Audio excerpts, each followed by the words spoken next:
Unknown is the worst Pokemon in all of Generation 3 random battles. Welcome, everybody. This is the Generation 3 random battles tier list, if you couldn't tell. And today I'm going to be judging 216 Pokemon. Yeah, if you saw the Generation 1 random battles tier list, that was 146. We've got 70 more Pokemans in this video. So this video is probably going to be a long one.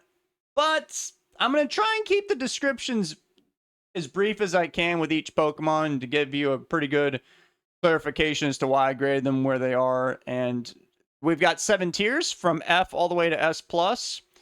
Each tier brings more pain and agony than the previous one. We're going to be starting at the bottom, obviously, and working our way all the way top to where all the really sweaty Pokemans are at.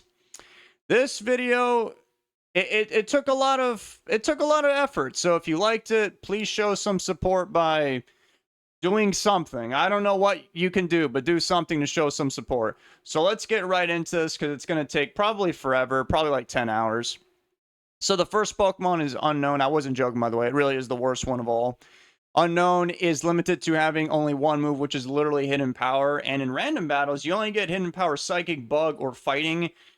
It's not good. It's not. You can have a Twisted Spoon with Hidden Power Psychic. I think that's probably the best one because you can get a 10% boost with your Psychic damage with the Twisted Spoon plus its stab, so it's 50% built in, versus the Hidden Power Bug or Fighting one, which is you get a 50% boost with that one because they give Unknown a choice band. Don't worry, guys. It's going to output a lot of damage. It's not. I lied. It's not going to ever do any damage. It's so restrictive. An opponent can see you that you have Unknown on the field and basically use you as setup fodder. And it's pretty wicked and diabolical, if you ask me. I've literally lost a couple battles before because they'll just send in some disgusting Pokemon, do something, Baton Pass, Calm Mind, whatever, and it's just a bad time. They can set up spikes for free. Unknown has pretty much almost, I can't even think of really any winning matchups. It has to have the worst matchup spread in the whole entire game out of all 216 of these dudes. So I'm going to deem it the worst. Up next, we have Ditto. Ditto it's sort of similar to Unknown. I almost put it in D tier, but for me, I think to keep it as fair as possible, it should be with Unknown because it's very restrictive. It literally only has one move. We don't have Imposter Choice Scarf Ditto yet, unfortunately. We just have Ditto, just regular Ditto. And I guess the one thing that makes it better from the Generation 1 Ditto is that it has leftovers built in every single time, so that's cool. But no matter what, if you send in a Ditto, then the opponent obviously knows that the only thing you can do is either switch or transform. And you're probably going to transform. So they basically will decide your fate for you. And I don't like that. I think that keeps you kind of like in the palm of their hands and it makes you feel like you're just restricted. You're going in blind. They could send in anything that they want. They could stay in and attack you. And that's also just not really a good time either. Because even though you could transform into a good Pokemon right in front of you, but if you get hit by like, I don't know, I'll just throw out a random Pokemon, Fearow. Fearow hits you with Double Edge. Okay, you transform into them. That's cool. But then after that, it becomes a speed tie. So you got to hope that you literally go first. And you might not even go first. That Fearow could just go first again, and then you just die the second turn. You have accomplished nothing. So you can do some cool things like probably the best thing you could probably pull off is weaken an enemy Pokemon that's like set up with Calm Minds or whatever, or Swords Dance or something. Then you bring in your Ditto after they're hurt and then transform into them and then try to kill them off in the 50-50 gamble once you transform into them and then you keep their stat boost or something. That's probably the most applicable way to use this thing reasonably. Other than that, it's kind of like Unknown where it's just like, whatever I'm transforming into, I know it's going to be the worst possible thing because the opponent makes it so that it's the worst possible thing. You know what I mean? You could transform into an actual good Pokemon, but guess what? They only allowed you to transform into said Pokemon because they know that they have an answer to that Pokemon on their team. So it just feels like I don't really have a lot of control with Ditto. So I'm going to put it down there with Unknown so it doesn't get lonely in the F tier. Okay, everybody, that's actually all of the F tier. It's just Ditto and Unknown. I have nothing against these two Pokemans. They're actually both level 100 in Gen 3 random battles, and why do you think? It's because they're very restricted. They just have Transform and Hidden Power, so they're doing their best. You know, there's only so much that the game can do to help them out. They're doing the best that they can. Literally, they can't do any better. So those two Pokemon, I would say, are the only quote-unquote bad Pokemon, where if you get them, it's like, oh, it's damn near a death fodder. If you can get one kill with either one of these Pokemon, you're in very good shape. You shouldn't be getting any kills, really. It's pretty difficult. I think the power gap between the F tier and D tier is quite significant. Moving into D tier now, we're going to have some Pokemons that are, they're not bad. They're just below average. They can all do some stuff. They all, they lack some base stats. They have some stinky typing. They might not have good stab options. They get outclassed by other Pokemon, that kind of stuff. Okay, so moving into D tier, we have our first Pokemon, which is Arbok. I hate Arbok. Okay, so now the next Pokemon is Magcargo. Magcargo has a lot of things going wrong for it. I guess the first thing we can talk about is its typing. It's rock and fire. That is extremely bad defensively. You are quadruple weak to water and ground, which that's not exactly the two types you want to be weak to, but it is weak to it. You even got a free fighting type weakness because now you're part rock, and you don't even really have any real rock type moves. You just kind of stick with fire. So you get all the bad things that come along with being a rock type, but not so many good things. And Magcargo is insanely slow. All you can really do with it is like use fire type attacks, flamethrower, fire blast, whatever, and you've got like toxic and stuff. But you guys are going to see throughout this video, one of the most prevalent things, one of the most powerful things too in Gen 3 random battles, it's just poisoning the opponent. Toxic is everywhere. The strongest Pokemon are Pokemon that are stallers or just Pokemon that can deal with Toxic very well. So Magcargo having Toxic is not very special, in my opinion. Okay, so that's Magcargo. Wait, let's talk about Arbok. Just kidding. I'm not.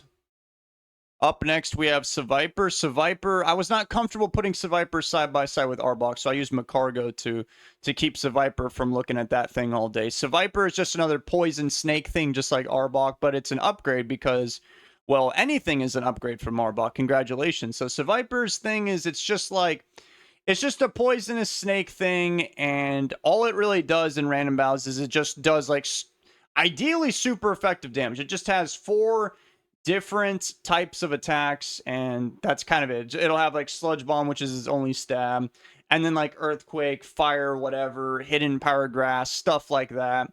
It's basically a Pokemon that would benefit from, like, let's say the Expert Belt introduced in Gen 4, but this is not Gen 4, this is Gen 3. It's one of those things, but like the idea is to do a lot of damage, but you're not really doing that much damage, and you're also just a poison type, and poison is not very good offensively and defensively.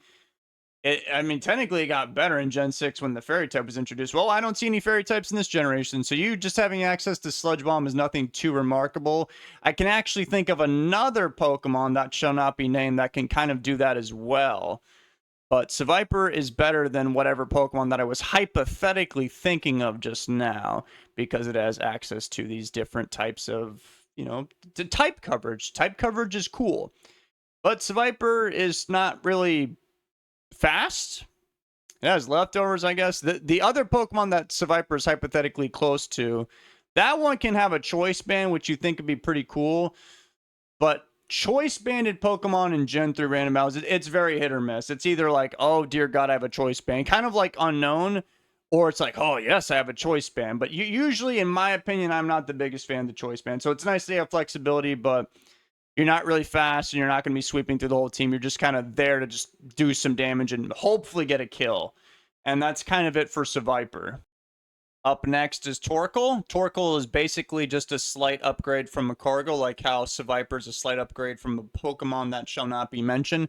Torkoal is pretty much just a very slow-moving fire type that's kind of tanky, and then just dishes out flamethrowers, fire blast, whatever, toxic, rest, that kind of thing. But it's a little bit better than Magcargo because it's not part rock type. So it doesn't have a quadruple weakness to ground, a quadruple weakness to water. It's not weak to fighting, so it can take advantage of that massive defense stat that Torkoal has. Fighting type attacks will do nothing. It resists steel, unlike Magcargo. So just defensively, it's just a slight upgrade from Magcargo, that's all. Now we have Cast Form. Cast Form doesn't really work too well. I actually thought this thing would be a higher level, but I just checked. This thing comes in at like level 90, but it's like one of the worst Pokemon in the game, so I thought it'd be closer to 100. Cast Form just doesn't really work because, well, one, there's no real weather. The only real weather setters is like, you know, you got Kyogre and Groudon, obviously, which is 2 Pokemon out of 216, and you're not even guaranteed to have Castform on your team. And even if you do, Castform doesn't have Weather Ball. Castform will just have like Return, Fire Blast, and like Ice Beam and Thunder Wave or Toxics, you know, some kind of support status thing, which is okay, but it's all just kind of mediocre, all things considered. It has basically a completely useless ability, which is Forecast, which in the regular competitive format, this Pokemon's already ranked ZU. It's like one of the worst in the game. So in random battles, it works even less as well because, you know, you can't work with the weather. There is no sand form of Castform. Hail basically never exists. So all you've got is rain and sun, and it doesn't really ever show up. And like I just told you 2 seconds ago, Castform doesn't even really work with that either. So it's just kind of like this really vanilla normal type Pokemon that has some decent moves, but it just has bad stats because they didn't make it level 100 for whatever reason. Poor Castform. The next Pokemon is Stantler. Stantler, I thought would be a higher level, but I just checked. It's 82. And it's not really that remarkable. It kind of just does what Castform does, where it has Return, it has Thunder Wave. It can learn Hypnosis, which is either really good or really bad. I'm not the biggest fan of that move because half the time you just, you know, do nothing. And then it has like Earthquake, Shadow Ball, Thunderbolts for like type coverage. Its special attack is not really that impressive. Those Thunderbolts aren't going to be hitting too hard. So it's kind of just like a dude to get on the field and maybe paralyze him, hit him with a return, that kind of thing. That's as far as Stantler will go.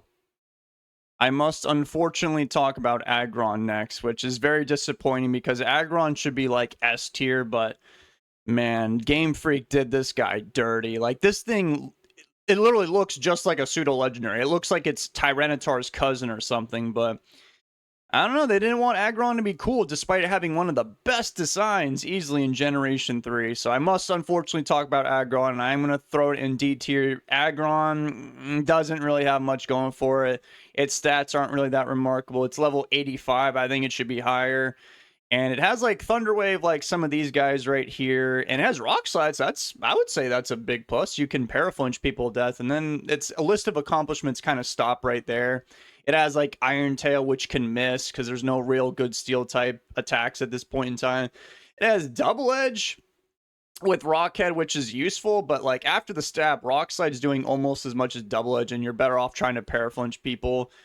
I guess one good thing about Aggron is its defense stat is so insanely high that you could go for a ground type attack, you know, basically Earthquake or Hidden Power Ground, or a fighting type attack, and it'll probably live despite it being 4 times weak to both of them.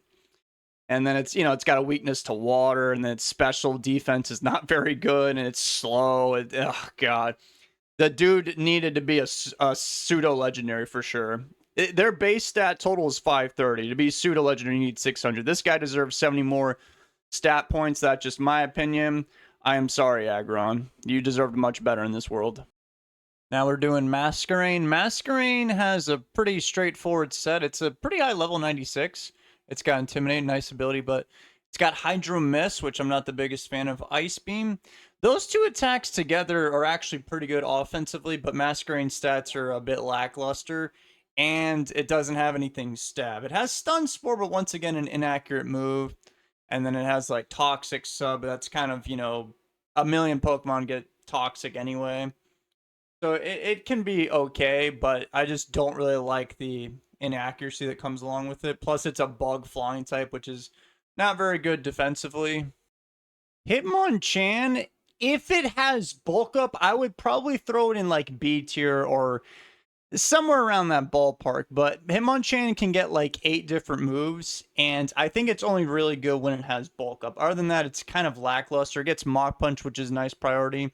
It has Sky Upper Miss, which can miss, hence the name, and like HP Ghost, Earthquake Rocks. It's just, you know, standard type coverage, things like that. You really want particularly the best things is the fighting and ghost type coverage. That's, you know, kind of where it shines. But it seems like without bulk up, it's not very good. With bulk up, Hitmonchan has a lot of defense, or a lot of special defense, excuse me. So if you go for bulk up and you raise your attack and defense, and you've got leftovers with your naturally high special defense, and you've got Mach Punch on top of that to outrun things. It can be very strong, but just most of the time it doesn't have that very, very valuable move, and it's very inconsistent, I think, without it. So it lands itself here. Swalot can actually have some good moves just like Hitmonchan, and it can feel a bit better. Like it gets Encore, it can get Explosion. I think those are probably the most significant things. Other than that, nothing really too special. It has Ice Beam, Sludge Bomb, Toxic. Everything learns Toxic. It has Yawn. Yawn's not that effective because you can just kind of switch out. And then that's kind of it, really. You have it's like it's tanky, but it's very, very slow.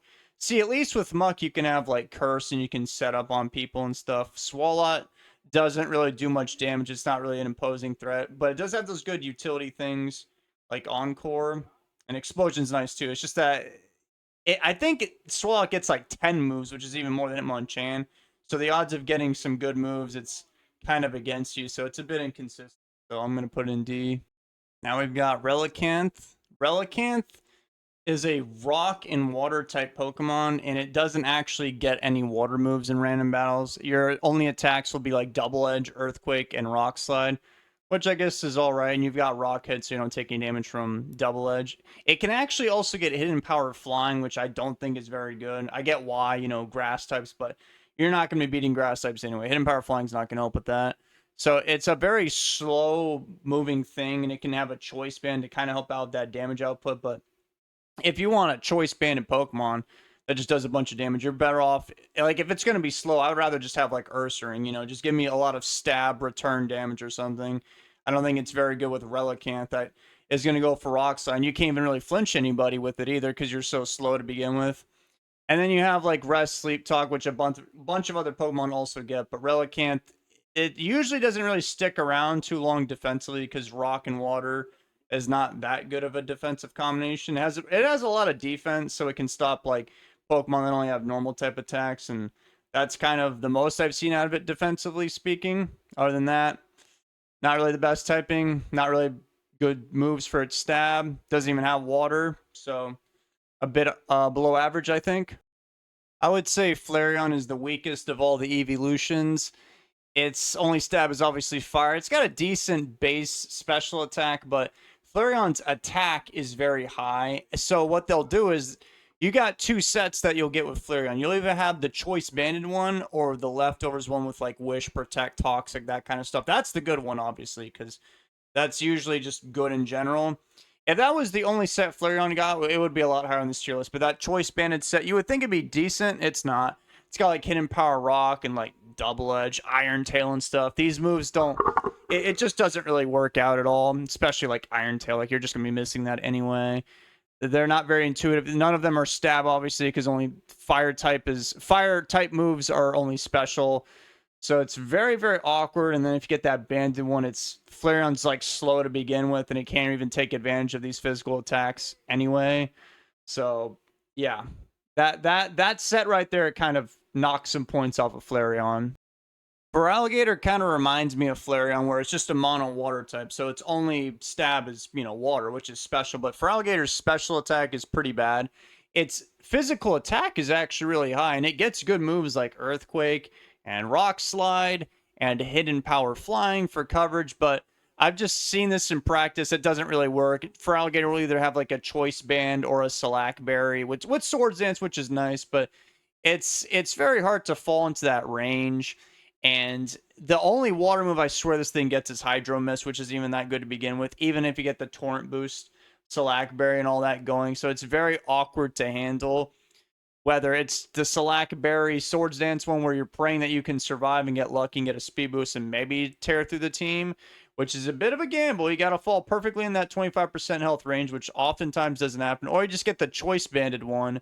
And like the Flareon Choice Banded set, it doesn't have access to any good stab ones. And Feraligatr's not that fast to begin with. So it's a very awkward Pokemon to handle.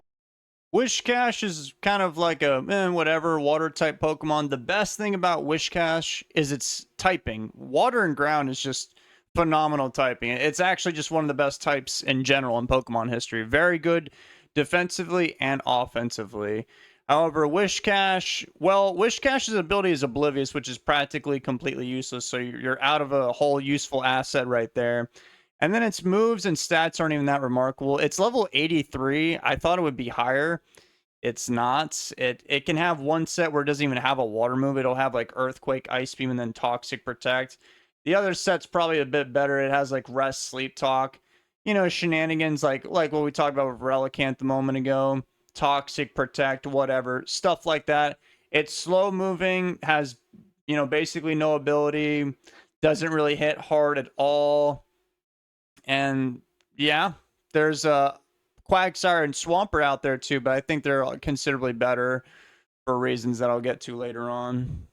Now, I will say when Farfetch'd works, it can feel pretty strong, like a B tier or so.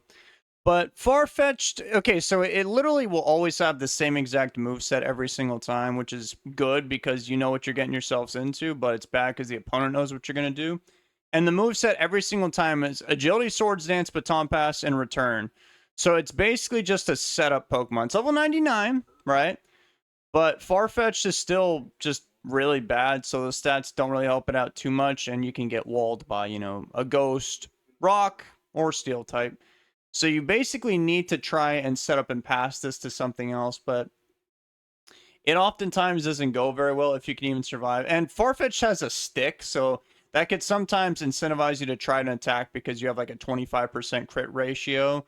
I believe that's the right number to score a crit with return, so you can do that. But Farfetch'd is like an awkward speed where it's not really slow, but it's not fast either. So you're like, oh, do I go for agility and then try to maybe get a crit the next turn? Do I go for agility baton pass it to somebody else and then try to do something with that? Oftentimes, if you go for like agility and then baton pass and your Farfetch'd ends up taking a hit, it just feels like such a waste. It feels like Farfetch'd didn't even get to really do anything. It's only really good if you get an agility and a swords dance, and then you baton pass it to like a physically attacking Pokemon. But Farfetch'd taking 2 hits with that guy, it's kind of difficult. It's very frail. It just has bad stats overall. So it's a bit inconsistent, but when it gets going, which is not very often, it can feel pretty powerful. Mawile functions pretty similarly to Farfetch'd. You can have a baton pass swords dance kind of thing going. Other than that, it's not very good. It gets like Brick Break and Hidden Power Steel as its most effective moves. You can have like Sub Focus Punch. That's not too reliable. You ideally just want the Swords Dance Baton Pass thing. It's just like Farfetch'd just without agility, but it has a better defensive typing and Intimidate, so it can stick around a bit longer. And it has leftovers too, unlike Farfetch'd, who always has a stick in its mouth. So they're damn near the same thing. They just look completely different. Piloswine is down here because it has access to a really strong Earthquake. It's actually one of the strongest Earthquakes in the format, but it's really slow. It has basically a useless ability being Oblivious like Wishcash. And defensively, Ground Ice is pretty bad at this point in time. I guess it kind of isn't really good historically, but it is good offensively. But the problem with that is that in Gen 3, the special physical split has not occurred yet. So you have a very high attack stat with your Earthquakes, very, very low with Ice Beam. You get a wonderful Ice Beam attack, but it just doesn't really do much damage. And I don't know if I mentioned this already, but it's just slow. In terms of Pokemon that just literally show up and their whole entire job and role and purpose to fulfill in life is just to do damage, and that's kind of it. Octillery would be one of the better ones. It's a mono water type, which is pretty good. It has Surf, which is good. And then you have like Fire Mist and then Hidden Power, Electric Grass, that kind of stuff, Ice Beam. Just pretty straightforward, just does damage, and then it can get Thunder Wave too for some support. But it's just overall very slow. The special attack's actually kind of decent, but because it's very slow and its defenses aren't very impressive, it can't really stick around for a long time. And Toxic is literally everywhere. It has no way of healing or anything, and it's just slow. Yeah. A lot of these Pokemon in D tier are a bit slower, I would say, and they don't really have too many strengths. Nidoqueen's the final Pokemon that's going to be going into D tier. It's sort of like an Octillery kind of person where it just does damage. It doesn't really provide any status, support, no nothing. It's not incredibly good at it, but it does have Stab Sludge Bomb, Stab Earthquake. It can have some special moves, although it's not as impressive as its Stab ones. And it is a little bit faster than Octillery, and it's immune to Toxic and Thunder Wave. And Toxic is literally everywhere in random battles, so being a poison type can kind of help out with that. It's a shame a lot of these poison types just aren't very good Pokemon. But Nidoqueen does all right. It has a choice band sometimes, which can either be really good or really backfire. So it's a bit of a coin toss with that one. So that was D tier, just a bit underwhelming Pokemon, I would say. And we're going to go on to C tier now. And these guys are a little bit stronger, but I found that still a decent amount of them are a bit awkward to use. And we're just going to do Nidoking because Nidoking is basically the same as Nidoqueen, but I think it's slightly better optimized because, well, one, it's faster, two, has a higher attack stat. And remember, the Sludge Bomb, Earthquake, well, those are both physical moves, so it just makes more sense to have a Pokemon that can optimize those moves better and just do more damage. Other than that, it's basically the same thing as Nidoqueen. I think the only notable difference between the two is I think Nidoking can learn Mega Horn, but Nidoqueen cannot, despite them having giant horns on their foreheads. I do not know why. Do not ask me these questions. Out of all the really bad Pokemon in Generation 3, Nosepass is definitely one of the better optimized ones in random battles. Because one, it's level 100, so that's cool. I don't know why Cast Form's like 90. Nosepass also has, it can Paraflinch you like Aggron, so it has Thunder Wave and Rock Slide. And its move pool is a much smaller than Aggron, so you don't have to worry about getting a dumb bad set. It'll only have like Thunder Wave, Toxic. I think Thunder Wave's better. Rock Slide, Earthquake, and then the valuable Explosion. Obviously, if it paralyzes you, it'll just either paraflinch you or just blow you up the next turn. It has Magnet Pull too, so in case you have like, I don't know, Magneton, you could paralyze them. Earthquake, whatever. You can do stuff like that too. So having Earthquake and Magnet Pull in the same Pokemon is also useful. It's not an insanely good Pokemon because at the end of the day, it is just, Nosepass, but they did a good job balancing it, I'll admit. Kabutops will either be Choice Banded or will have a Select Berry with Swords Dance. Either sets, they kind of function the same. You sort of just click a powerful move and hope somebody dies. It does have a very high attack stat. It has a Stab Rock Slide. It's I would say, an upgraded version of Relicanth, and it is a little bit faster. It's not really fast, but it's okay for, I guess, a lower tier Pokemon. One time I got this on a team where I had Kyogre on it too, and this thing went crazy because it can have Swift Swim. So it's not really great defensively, but if the opponent just has a slow Pokemon on their team, you could just Rock Slide, flinch them, and just run through the whole team, which is kind of funny.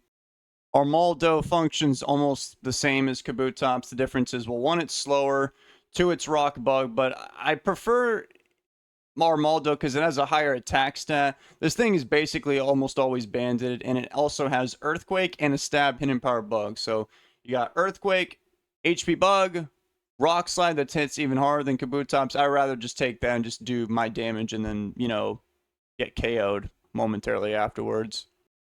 Sudowoodo is also a rock type Pokemon that I think is pretty bad, but it has some pretty powerful moves and it can have a choice band. So it's incredibly slow and it's rock, which isn't really the best, but you got a Stab Rock Slide, you got Earthquake. This thing can have Focus Punch in case you need that to kill one of the cringe normal type Pokemon in the higher tiers. And it has Explosion, like Nosepass. Explosion's good. It's very powerful in Gen 3. Explosion still does the thing where it cuts the opponent's defense in half. So you can pretty much kill anything that doesn't resist it or is immune to it.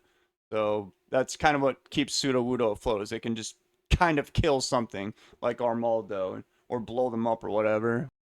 Ursaring is a very, very slow Pokemon that has a very, very high attack stat, kind of like an Armaldo. It's a normal type, so you get the Stab Return, which I think is a bit more consistent, I would say. But you also literally have Earthquake yourself and Hidden Power Ghost, so you don't get walled by some Ghost type. And it hits incredibly hard. I think the Choice Bandit set is better than the Swords Dance one. The Swords Dance one, you get leftovers, but Ursaring is so slow, it doesn't really work out too well to try and set up on somebody because you're not going to be able to sweep with how low its speed stat is. Another useful thing is it has guts. So, Toxic is flying around everywhere in this format. We haven't seen too many of them, but don't worry, they're coming, I promise. So you could actually switch your Ursaring into a Toxic, and if it's banded and stuff, like nothing will survive a return.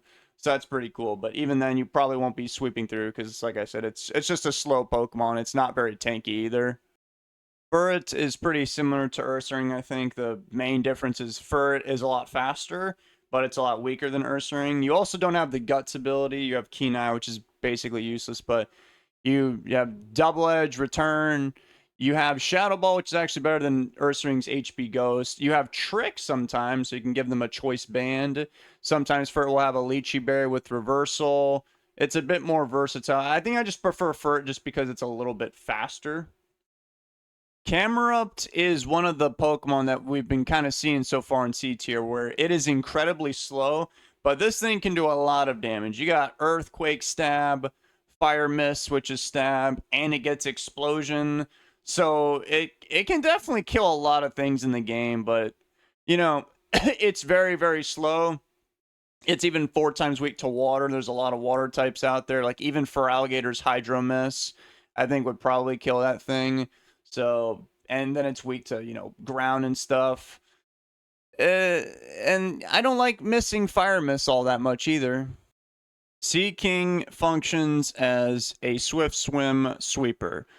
What holds back Sea King is the fact that its special attack is not very good. Its attack stat is in fact very high. So if you're gonna set up Rain and go for Surfs or Hydro Misses or what have you, and it's Stab Water or whatever, it probably makes more sense to put it on a Pokemon with a higher special attack. The cool thing, I guess, if you care, is Sea King is out of all the Swift Swimmers, it's the only one that gets Mega Horn. So in case you feel threatened by a Grass type or what have you, you can do that. But the other ones just get Ice Beam anyway, so they don't really care about that. Mantine doesn't really do anything special, just, water move, Ice Beam, Toxic, it can heal sometimes, whatever, that kind of thing. I just think it's a bit better than the D tier Pokemon because Mantine has, if you didn't know, it has a massive special defense stat. It's almost like a flying water type Blissey. Crawdaunt is actually a pretty good mixed attacker. It's got Crunch, Surf, whatever hidden power, Double Edge, Brick Break. It can do it all. The only thing that holds it back is Crawdaunt is insanely slow and it's weak to electric, grass, fighting, bug. It's got a bit weaknesses to its name. Poliwrath has like a bunch of different move sets. You can have Sub Focus Punch, you can have Hypnosis, you can have Bulk Up, Hydro Miss, Ice Beam, Earthquake, Brick Break, whatever. It does all kinds of things, but it goes without saying. Hypnosis being kind of slow to begin with, relying on Sub Focus Punch. It's not really the most consistent thing ever, but it does get bonus points for having Water Absorb. That's a pretty useful ability. I mean, look, we have 4 water types in a row right here alone. Okay, Pelipper is going to be the last water type for a little bit, like a minute or two. It's kind of just like a Mantine. I just think it's a little bit more consistent because Mantine can have some weird stuff and Hydro Mist or whatever. Pelipper just, it seems to always have Toxic Protect, and then it can even have Rest in there too. I believe even Sleep Talk and then Surf, Ice Beam. That's kind of all it does. So it's just a more consistently annoying Mantine to deal with. Absol has okay speed, and it has Swords Dance, or it'll have like a choice band, kind of like Ursaring, but it's a lot faster than Ursaring. And it has some pretty good type coverage. It's got HP Fighting, Double Edge, Shadow Ball. It even has Quick Attack, which is rather uncommon for a Pokemon with Swords Dance. Its biggest issue is Absol literally has no stab moves at all. So it has this, pretty high attack stat, but it can't really take advantage of it, and it's not really that fast to begin with. Sandslash is also a Pokemon that has Swords Dance. Now, it's a bit slower than Absol, but I do think it's a bit tankier, and it has access to Earthquake. So yeah, Swords Dance, Earthquake from Sandslash. It's going to do a lot, and has Rock Slide and HP Bug, which is, very good type coverage. It's just very slow, so you're never going to run away with the game. Like, a lot of these Pokemon this tier, they seem to do a lot of damage, but they're just really slow. While I think being mono ground is slightly better, Golem being rock and ground gives it access to Stab Rock Slide and Stab Earthquake. You're never going to flinch anybody with Rock Slide because of how slow you are. But you do have that going for you, and you have Explosion, which is huge. I mean, Golem is just, it's basically, I think, a way better Pseudo-Wudo,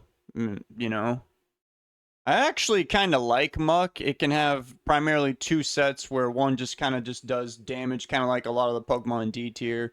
explosion, sludge bomb, fire mist, that kind of thing. Or the set, which I think is the good one, is the curse set. You can have curse rest and like sludge bomb and hidden power ground. And Muck has a lot of HP and pretty decent spadef. It's kind of like a really weird Snorlax. You're probably not going to go crazy with it because one, you got to get that set to begin with. Two, you're just a poison type, which isn't very good, I don't think. But I mean, you are immune to toxic, which we do see a lot everywhere. So Muck, it's a little weird judging where it's at because I will say when you get that curse set, it does feel like it's like a B tier sometimes. Like you can just feel indestructible. Noctowl is a pretty straightforward kind of defensive stallier kind of Pokemon. You are normal flying, which I guess is okay. It has a big special defense stat, so it kind of offsets the bolt beam coverage on it. And then you got Hypnosis, which misses a lot. You got Toxic, you got Hidden Power Fire in case they have a Steel type, because your only attack move you ever get with Noctowl is Return. So Steel types will resist that and be immune to Toxic. So you got HP Fire to cover for your back right there. But the Noctowl, it can do good supporting stuff, but it can't really stay alive itself. It even has insomnia, so it can't get put to sleep. But like, you don't really ever heal a Noctowl. So if you so much as get poisoned, your life's just going downhill from there. Exploud is basically just a mixed attacking version of Ursaring. It's ever so slightly faster, but it's got Return, Fire Blast, Ice Beam. It has better type coverage than Ursaring, essentially. I guess Hitmontop is pretty similar to Hitmonchan, but I think it's more reliably defensive because it comes with the Intimidate ability. Other than that, it kind of does almost the same exact stuff as Hitmonchan. Then there's Hitmonlee. I think Hitmonlee's the best out of the three. They kind of all have like the same exact movesets, but Hitmonlee is considerably faster, and you can even get bulk up. Like, that was one of the good things about, like, Hitmonchan. But if Hitmonlee gets bulk up and it just does that much more damage while being fast, it's quite threatening. Plus, it has Limber, so it can't even get paralyzed. So you can't even do that to slow it down. So it can go on a rampage. I have done this before, by the way, just to point that out. Pretty strong Pokemon, just very frail. Now, Ariados is either not good or useful at all, or it can be like the most disgusting thing you could run into because it has Spiderweb and Baton Pass, which I didn't know up until this moment in time. That's actually banned in OU. I tried to find a game on OU literally just now with Spiderweb Ariados. I found one. I literally just had an Ariados, so I forfeited. It was kind of embarrassing. But yeah, I put Baton Pass on it. You can't do that. It's that powerful. But you can do that in random battles. So you basically just trap the opponent in, and then you Baton Pass out to whoever. Some Pokemon is set up all over their face, and then you just win. They can't switch out because I guess when you go for Spiderweb, I thought they would just stay trapped in no matter what. I don't believe that's how it works. I think you need Baton Pass to, I guess, it don't really make sense in my mind, but when you go for Baton Pass after the Spiderweb trapping mechanic stays permanent, so you can just go to whatever and then set up, you could go to your little Latios or Mewtwo or something like that, set up, recover, heal, and then just kill everything in your way. So that's when Ariados is broken, but thankfully, usually that doesn't ever happen, really. Kingler. Now, Kingler is kind of like Absol, where it has a massive attack stat. It even gets Swords Dance too, and Double Edge, Hidden Power, Ground, and all that, but it doesn't have access to... Well, okay, it does have a stab move being Surf, unlike Absol, who has no stab moves. But Surf on Kingler, Kingler's special attack is not exactly anything to write home about. But I think it's a little bit better than Absol because you got a Salackberry usually with this thing.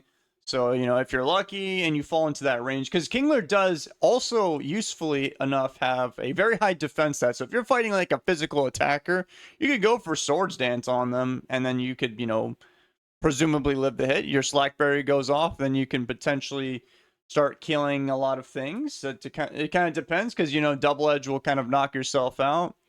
So it's not a very consistent Pokemon.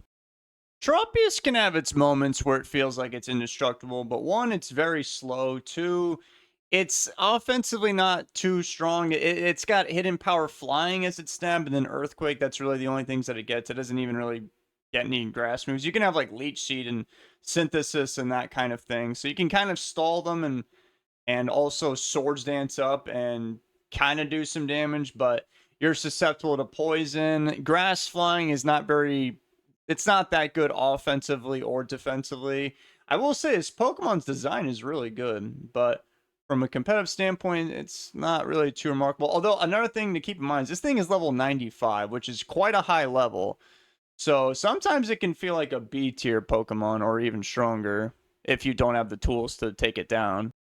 Bayonetta is a pretty cool Pokemon because it's basically the only real ghost type Pokemon that has access to a real ghost type stab, which is Shadow Ball.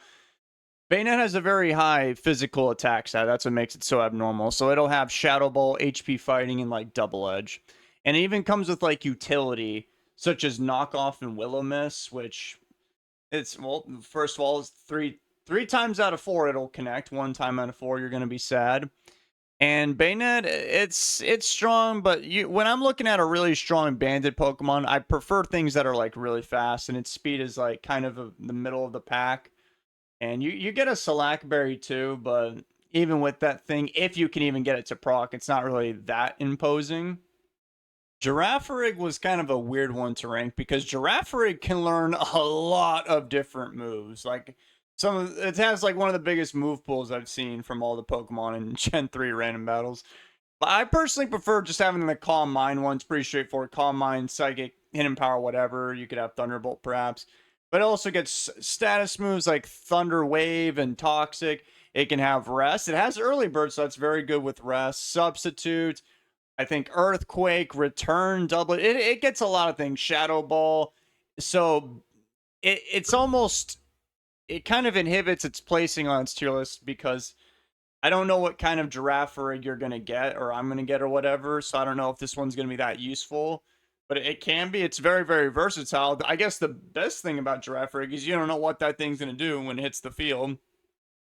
You know, Rhydon's a very similar Pokemon to Golem. They're both rock ground. They kind of have sort of similar stats. So Rhydon doesn't have access to Explosion, but it has Megahorn, and its attack stat is just a little bit higher. So, Rhydon can kind of come in on a decent amount of good matchups and do a lot of damage to something, and that's kind of the whole thing. It has the same 4 times weakness to Water and Grass, just like Golem, and it's very slow. It can have a choice band and stuff, so it can do a lot of damage, but it's not going anywhere with it. Out of all the really like slow moving Pokemon in this format that just hit really hard, Marowak is one of the better ones to do it, probably one of the best ones to do it, because it always has the Thick Club, which is a item completely unique to Marowak. It's the only dude that can do it. It just straight up doubles the attack. Like we've seen choice bands, like for example on Rhydon, but that's only 50%. How about a 100% bonus, and it's not even locked into any move, and it's just mono ground, which I think is a little bit better defensively rather than having a quadruple weakness to, Water and Grass. That's just my opinion. And it's has kind of the same moves. Earthquake, Double Edge, it has Rockhead, by the way. Rock Slide, has Swords Dance. You'll probably not really get that chance. This thing only really shined in OU when it had Speed Pass. Without Ninjas to help it out, it's still okay in OU, but you know what I mean? It just kills stuff. It comes in on a good matchup, kills stuff. That's how it works in random battles as well. Meganium is kind of like Tropius, except that it's just a mono grass type Pokemon, which I think is a little bit better defensively, I think. And it has Swords Dance, and then it'll have like Rock Slide and Earthquake. It can have Synthesis, Toxic. It's basically the same exact thing as Tropius. I guess you just kind of pick your poison. Who do you want to go with? These guys, just like Tropius, it can potentially sweep a team, but it's just so clunky and kind of awkward. It doesn't have any real grass moves, just like Tropius. It doesn't have any real stab. It's just tanky. It's surprisingly fast, though. I will say that I think it has 185 speed in random battles for some reason. So it does outspeed a decent amount of Pokemon. So you could actually flinch some people to death with your Swords Dance boosted Rock Slide. So that's always fun. Now, you would think Love Disc would suck. It'd be one of the worst Pokemon, but it's actually not too bad. It's one of the fastest Pokemon, first of all, and it's mono water, so that's good offensively and defensively. That's always a good type to have. And its moveset's straightforward. It's just Toxic Protect and then like Surf, Ice Beam, that kind of stuff.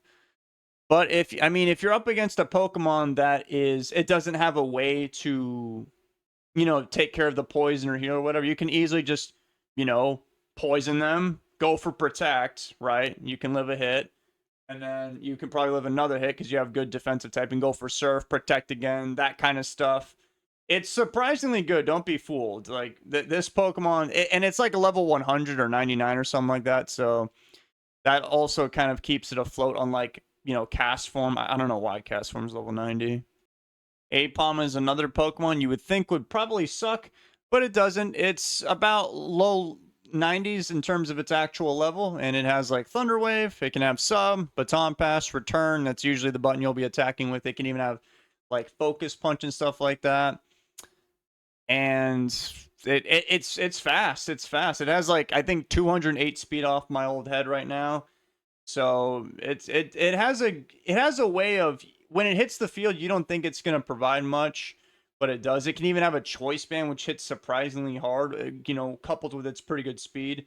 Or it could have the leftover set, which is usually a more of supporty role. When Apom shows up, it actually pretty consistently provides to the battle, surprisingly enough. Sneasel is an incredibly fast Pokemon, and it even has Swords Dance too. Pretty dangerous combo, right? Well, here's the catch. The only real attacking move Sneasel ever gets is just Brick Break and Shadow Ball, which is like, it's okay, but it's only 80, 80 so base power. And it's not stab. And you are insanely frail, and Dark and Ice is not exactly very good defensively. I mean, defensively, Ice is arguably the worst in the game. Then you got the dark type problems that come along with it, such as fighting and bug. But don't worry, you've got that psychic type immunity.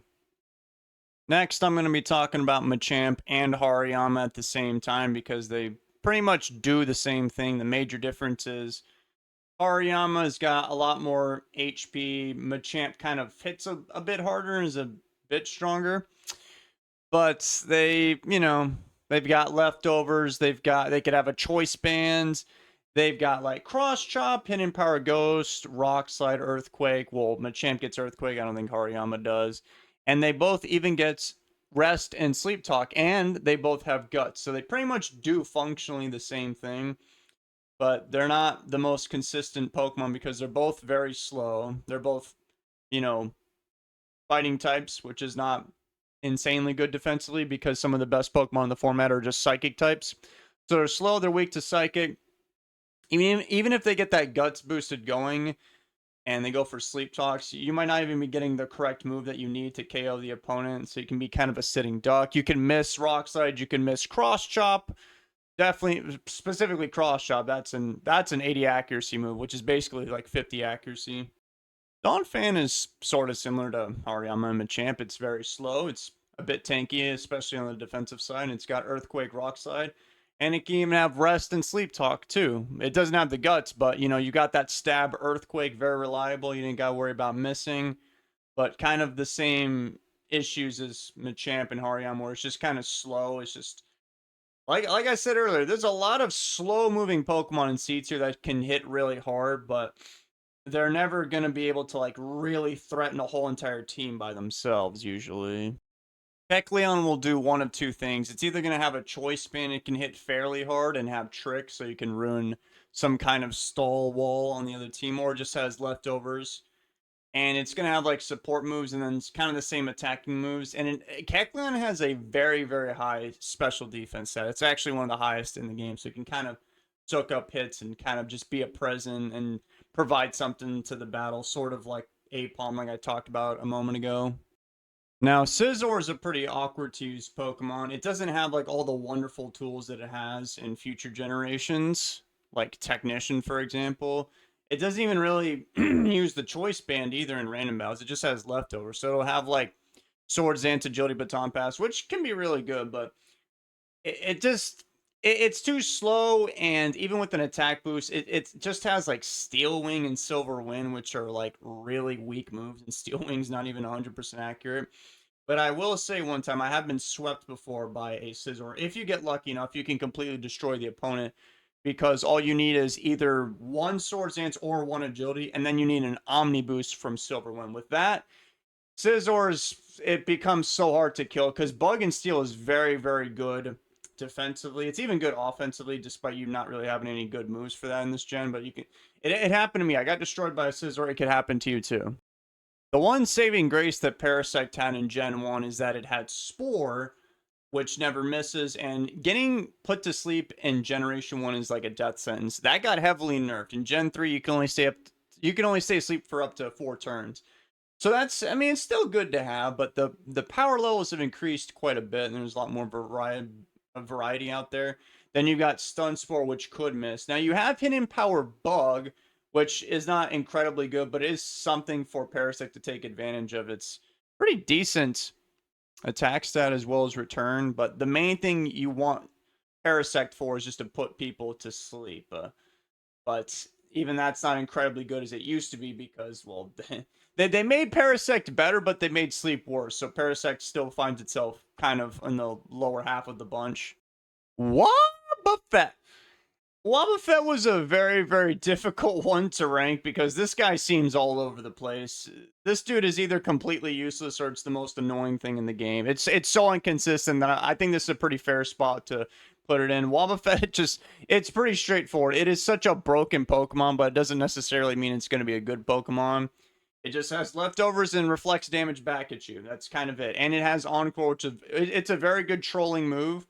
You know, I've talked about so many like slower, harder hitting Pokemon right now that a lot of them happen to be like Choice Banded and stuff like that. Wobbuffet can destroy a lot of these guys right here. You come in, you click counter once, boom, they're dead. And you still have like 50% of your health. You like ideally Wobbuffet, if you're up against a straightforward attacker, you can kill one. Sometimes if you're lucky, you can get 2. If you can get 2 kills with Wobbuffet, you're looking really, really good. And it's got Destiny Bond too. It's just counter Destiny Bonds, Mirror Coat Encore. It's just here to ruin your life. And it's got Shadow Tag, which makes it incredibly difficult to maneuver around. But what makes it not insanely good, where I couldn't put it any higher, is just the fact that we haven't seen it too much yet. But don't worry, guys. The stalling cringe lords, they're going to be later on in this video. Toxic is everywhere, and Toxic completely ruins our boy Wobbuffet. Rest in peace to the GOAT.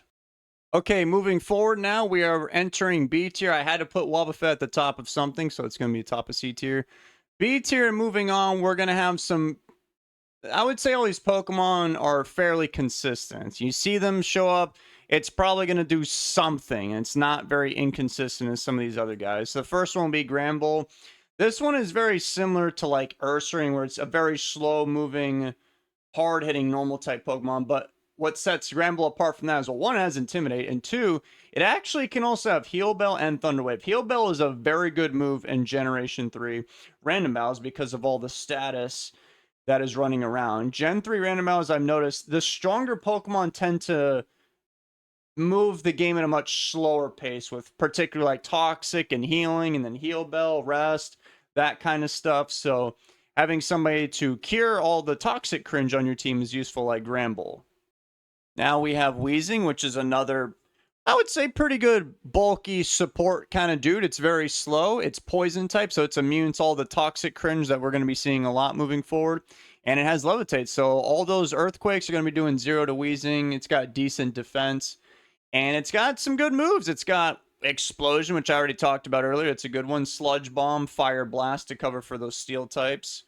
And you even have Toxic and Will-O-Wisp if you want to miss a few of those attacks. Then you even have Haze, Pain Split as a way of... It's kind of unconventional and unorthodox, but it can kind of stick around longer than you like. And it can be kind of annoying to deal with. Misdreavus is actually one of my favorite Pokemon when I played Gen 3 UU. Misdreavus has things like Perish Song, Mean Looks. It literally has Perish Trap. It's pretty good, pretty good defensively. It's got 3 immunities. I think that's the most in the game. It's immune to ground with its Levitate and then normal and fighting because it's just a mono ghost, and it's got decent defenses, I'd say. So you can Perish Trap somebody. I've even gotten the set that inspired my Generation 3 UU Mischievous, which is... It's a Calm Mind substitute Thunderbolt Hidden Power Ice Mischievous. That thing, it's pretty decent. If you can get in a good enough position, because Mischievous has decent speed, and if you don't get like status and you set up a sub on like some kind of special attack or whatever, and you can get some Calm Minds going, and you're outpacing them, oh man, you just set up more calm minds, and you don't hit insanely hard because neither of those attacks are stab, but you do have the coveted bolt beam coverage. So Mischievous can definitely do some work. If you don't have that sweeper set that I just talked about, you still got that Perish Trap one, which is kind of what it's used for in OU. Sometimes it's seen there. That's all it does. So Mischievous, usually pretty consistent. Up next is Beautifly. Beautifly is one of the more, we'll call it conventional cringe stallers potentially. It has like Psychic HP Fire, but it has Toxic and a recovery move. In this case, it is Morning Sun. What kind of holds it back is because like Dustox is better doing it because Dustox is bug poison, so you can't poison Dustox, so it can survive forever. If you poison Beautifly, it's not going to survive forever. And plus, bug and flying is just a very bad combination offensively and defensively. It doesn't even take advantage of either of those stabs offensively and defensively. You're weak to a lot of things. A lot of things. Next, we have Walrein and Lapras. I'll be talking about them at the same time. They are both water ice types. They are both very bulky. They are not easy to get rid of. But I think I prefer Lapras a little bit more. They both just use like Ice Beam, Surf, typical stuff. And then they could have Rest. They could have Sleep Talk. They both have like Toxic. But Lapras can get some pretty useful moves, such as Once Thunderbolt, so you can just beat other water types, and there's quite a bit of water types out there. If you got like Rest, you don't have to worry about a water type poisoning you, because that would be the only way that they beat you. And Lapras has Heal Bell, which I already talked about with Gramble, which I think gives a big edge with having Gramble over, say, Ursaring. Heal Bell is very good for that. You can rest up with another teammate and then use Lapras to heal Bell and wake them up, Man, that's a really good image of Chimecho. Chimecho is not a very good Pokemon, but it's not too bad in random battles because, well, one, they made it level 89 because I knew poor Chimecho is not strong to begin with. And it has Calm Mind. It's got Psychic, Hidden Power Fire, which is pretty good offensive coverage. Some of the strongest Pokemon in the game run the same exact coverage. And it has Heal Bell. So it doesn't have like a reliable way of like actually healing, but it can get rid of status and potentially set up, but it's not really going to get far when you're not really that fast to begin with and your stats aren't really that impressive. All you've really got is Heal Bell, and you might not even need to use it anyway. And if you get paralyzed, you don't even know if you might just get fully paralyzed anyway and not be able to get rid of the status condition. You know what I mean? So it's still, all in all, it's a pretty solid Pokemon though. Ninetales can be very strong. The only reason I'm putting it this low and not higher is just because it has a bunch of inaccurate moves. It has like Toxic, it has Fire Miss, and Hypnosis. So a bit too much inconsistency for me, but it's very fast. It has Flash Fire, which is not a very good ability, but if you keep Ninetales a Seeker, they're going to go for a Fire type move, which is a decently effective offensive type. Well, you switch this thing in, and then you have a permanently boosted Fire Blast. And Ninetales is, I think it has like 211 speed. Like past 200 is where like I would call you like a fast Pokemon. So Ninetales is a bit speedy, and it's even got like Hidden Power Grass for type coverage. It's just sometimes you're like, oh well, I'm gonna outspeed you, go for Hypnosis, you miss, and then you just die to something dumb. So that kind of gives me a little bit of anxiety, but it can be very strong. Venomoth is also a bit of a speedy Pokemon. It's got Sleep Powder, which is, it's 75% accuracy over 60 with Hypnosis. The drawback with Venomoth is it's nowhere near as strong as Ninetales. Ninetales has like Stab, Fire Blast. You've got like Sludge Bomb and Signal Beam, which it's both stabs, so you got some decent damage output, but really Fire and Grass coverage from Ninetales is a bit stronger. They're about the same level, I would say. And you can have like Toxic, obviously. I mean, everything learns Toxic. If I don't mention it, just know that I should have mentioned this at the beginning of the video, but a lot of Pokemon in this game, they just have Toxic. So I don't want to try and bring it up all the time, but just keep that in the back of your mind that, if I don't mention Toxic, just know they could have Toxic. Just like Venomoth, they could have Toxic. It's literally in the name, Venom, Moth. Now we have Arcanine, a bit of a rival to Ninetales. Pretty fast. It's a fire type. It's kind of the same moves, but Arcanine has a pretty respectable physical offensive stat. So it can actually have Hidden Power Rock or even Extreme Speed, which is like, the strongest priority move in the game at this point in time. And then you have like Toxic, Rest, Sleep Talk, and stuff like that. And it works, I think, better with Arcanine for if you want to be cringe and poison people. I think it's better for Arcanine because Arcanine has Intimidate, so you can come in on somebody and drop their attack power right there on the spot and safely go for whatever you want to go for, Flamethrower, Toxic, and not have to worry about getting KO'd. And you can rest up on that, and they keep that attack drop unless they switch out. So I think it's a little bit better than Ninetales in my opinion.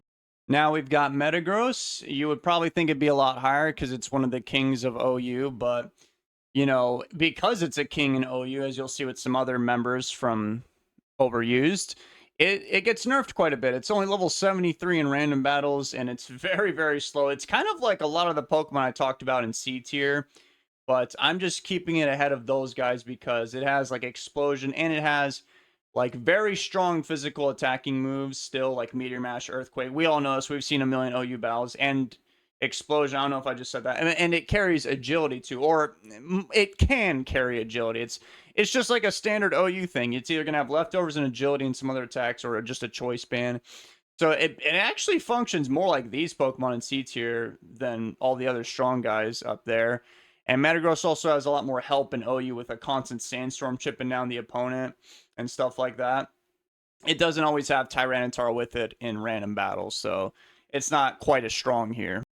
Another Pokemon pretty good in OU, we have Claydol, who has Levitate, so you can, avoid a lot of nonsense. And it's just got, typical Claydol stuff, Earthquake, Psychic, Ice Beam, Explosion. It's just like Metagross, slow, kind of tanky. It's not nerfed as much as Metagross, so it's actually, technically, it's a higher level than Metagross. And you have Rapid Spin, which I should point out now rather than later because I'm sure I'm going to forget. Spike's very, very, very strong in random battles. However, I will say just because you have Rapid Spin, that doesn't necessarily make you inherently really good. Like Spike's, having a Spiker is better than having a Rapid Spinner. In OU, it's very different. In OU, you kind of know what's going to happen. Spikes are everywhere, so you're going to need Rapid Spinners. In random battles, they're just completely generated for you. You know what I mean? So you could have Rapid Spin on Claydol, and it probably will be literally a completely useless move slot because not that many Pokemon learned Spikes to begin with. So you could pretty much be down a move in a sense. But in the off chance it does happen, you've got Rapid Spin, so that's nice to have. Now that I'm looking at it, Solrock may be a little bit too high, but I think this is okay. It's just, Choice Spin and Rock Slide Explosion. It's the same kind of nonsense as like a Sudowoodo, for example, but it's got Levitate, and, I think it's a bit harder to bring down. It's also a bit faster than Sudowoodo, so I think that kind of helps out a little bit for just getting a potentially free kill on something, Now we have Lunatone. Now, I think Lunatone's a bit better than Solrock. It has, well, for better or worse, it has Hypnosis, so, you can go for that Hail Mary whenever you want, and it's got Calm Mind, Psychic, that kind of normal Calm Minder stuff. And it has Baton Pass, which can be very dangerous, and it has the same typing as Solrock, and it has Levitate and everything. It's just, I think it's more useful in Solrock. Solrock can kind of more reliably just kill something usually, but Lunatone has the potential to cause a lot of destruction in the enemy team. Next, I'll talk about Venusaur and Breloom together. They both are sleep inducers. Now, Venusaur is much, much better defensively and as a tank. It has Sleep Powder, Leech Seed, Sub. So it's surprisingly fast for the way that it looks. So it can just Leech Seed you and then just sub up on you, and then it seems like it'll never die. It can have Synthesis Toxic, usual shenanigans like that. So that guy can be very infuriating. I guess the saving grace is it could miss. It doesn't have the greatest typing, so it's weak to things like fire, ice, flying, psychic, that kind of stuff. Then we have Breloom, who is, I guess you could say a bit more consistent, although it's frailer. It has Spore. Spore never misses, so that's big. And then, it's like an OU Pokemon. Sub, Focus Punch. You could have Mach Punch, Sky Upper Miss. You love missing those attacks. And then you got Hidden Power Ghost as well. You could have Leech Seed. Just, typical stuff like that. These two are very similar Pokemon, even in OU. Medicham is an excellent Pokemon for getting rid of some of these insanely annoying cringe stalling Pokemon that we'll be seeing in the future. It's just that there's not too many of them, so the odds are you'll just be fighting, anybody else out of the 216 Pokemon, and Medicham has very, very high attack. but it's at an awkward speed, and it's not like slow, but it ain't fast either, and it's pretty frail. So it's kind of matchup dependent. It can feel like it's unstoppable, or it's just like, oh, I'm gonna do some damage to you and then just die in like 1 or 2 hits, and that's kind of it. Heracross is like Metacham's rival, contemporary, whatever you want to call it. They kind of do the same thing. They're even about the same speed. I guess the main difference is Heracross has Megahorn, not Megahorn has Heracross. But yeah, you got Megahorn, so that's cool. You can have Guts, Swarm. I think it does go back and forth, and it kind of depends on what moveset this guy has. One thing that sets it apart from the OU standards, I mean, you could see us in OU too, but it's not that common, but it can be very dangerous in random battles over Metacham, and that's the Endure set. You can have Endure and go for reversal with your Slack Barrier, which it's stronger in random battles over OU because in OU you've got Tyranitar setting up the Sandstorm. So if you get down here 1 HP Endure, well then you just die of the sand. So not good, not good. But you don't really have to worry about things like that around here. So if you get that set, it can feel, yeah, you could honestly just run through a whole entire team with just that. Up next is yet another OU Pokemon. We have Charizard. Charizard is a pretty good mixed attacker, I would say. It's sort of reminiscent of like some of the mixed attackers down here, but I think Charizard just does it a lot better. It has better, stronger attacks like Fire Mist, you know, good old Fire Mist, Earthquake, Rock Slide, whatever. And it can even have the dangerous substitute Pataya Berry, which will put it in range for, you know, it'll have the Pataya Berry and the Blaze. And Charizard's decent. It has pretty good speed. It's a bit fast. So Charizard very, very strong with those Fire Blasted subs down. I do think the other two fire starters, Typhlosion and Blaziken, are a little bit stronger for reasons I'll get to later on, but there's Charizard for you. You can even have a Belly Drum set, which I think is not very good in OU, but it can work in random battles because, you know, there's so many random Pokemon out there, hence the name, that Charizard could have a decent matchup to survive an attack or take less than 50% damage from some kind of attack to get that belly drum up, and then it could potentially get rid of everybody on your team. So the belly drum set works better here than OU for sure. Dunsparce is one of the most disrespectful Pokemon that you can get. It doesn't do like toxic stall shenanigans like some other of these normal types, but it has like Curse, so that's a good setup move. But particularly Thunder Wave and Headbutt, and Dunsparce has Serene Grace. So you could literally just, you could go for like one Curse or something and then paralyze somebody and then just, you know, paraflinch them to death easily. That could definitely happen. It's not too consistent because you're kind of slow. You could get poison. Everything has toxic, so that kind of keeps Dunsparce from going crazy. Thank God this Pokemon would ruin the game.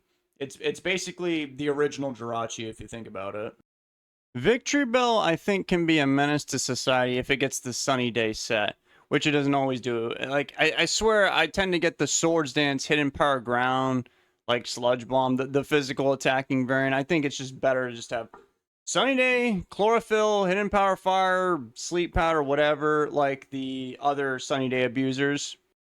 I guess Mightyena is sort of similar to Granbull in the sense of it's got to intimidate. It's okay. It can be banded. It does decent damage when it's banded, but I think the best one is the one where it just has leftovers and intimidate, and then it has Heal Bell as well, and it can carry Toxing and just do consistent damage that way. Heal Bell, very important thing. Mightyena gets it. You can have a bunch of toxic cringe setters, and then you can add that in the back to eat up any toxics that you get, and your life isn't as painful. I think Pinsir can be more useful just a little bit than Armaldo because albeit it doesn't have access to Stab Rocks anymore, but it's got Swords Dance, which is huge, and then it can have Hidden Power Bug, Earthquake, and then, you know, your Rock Slides.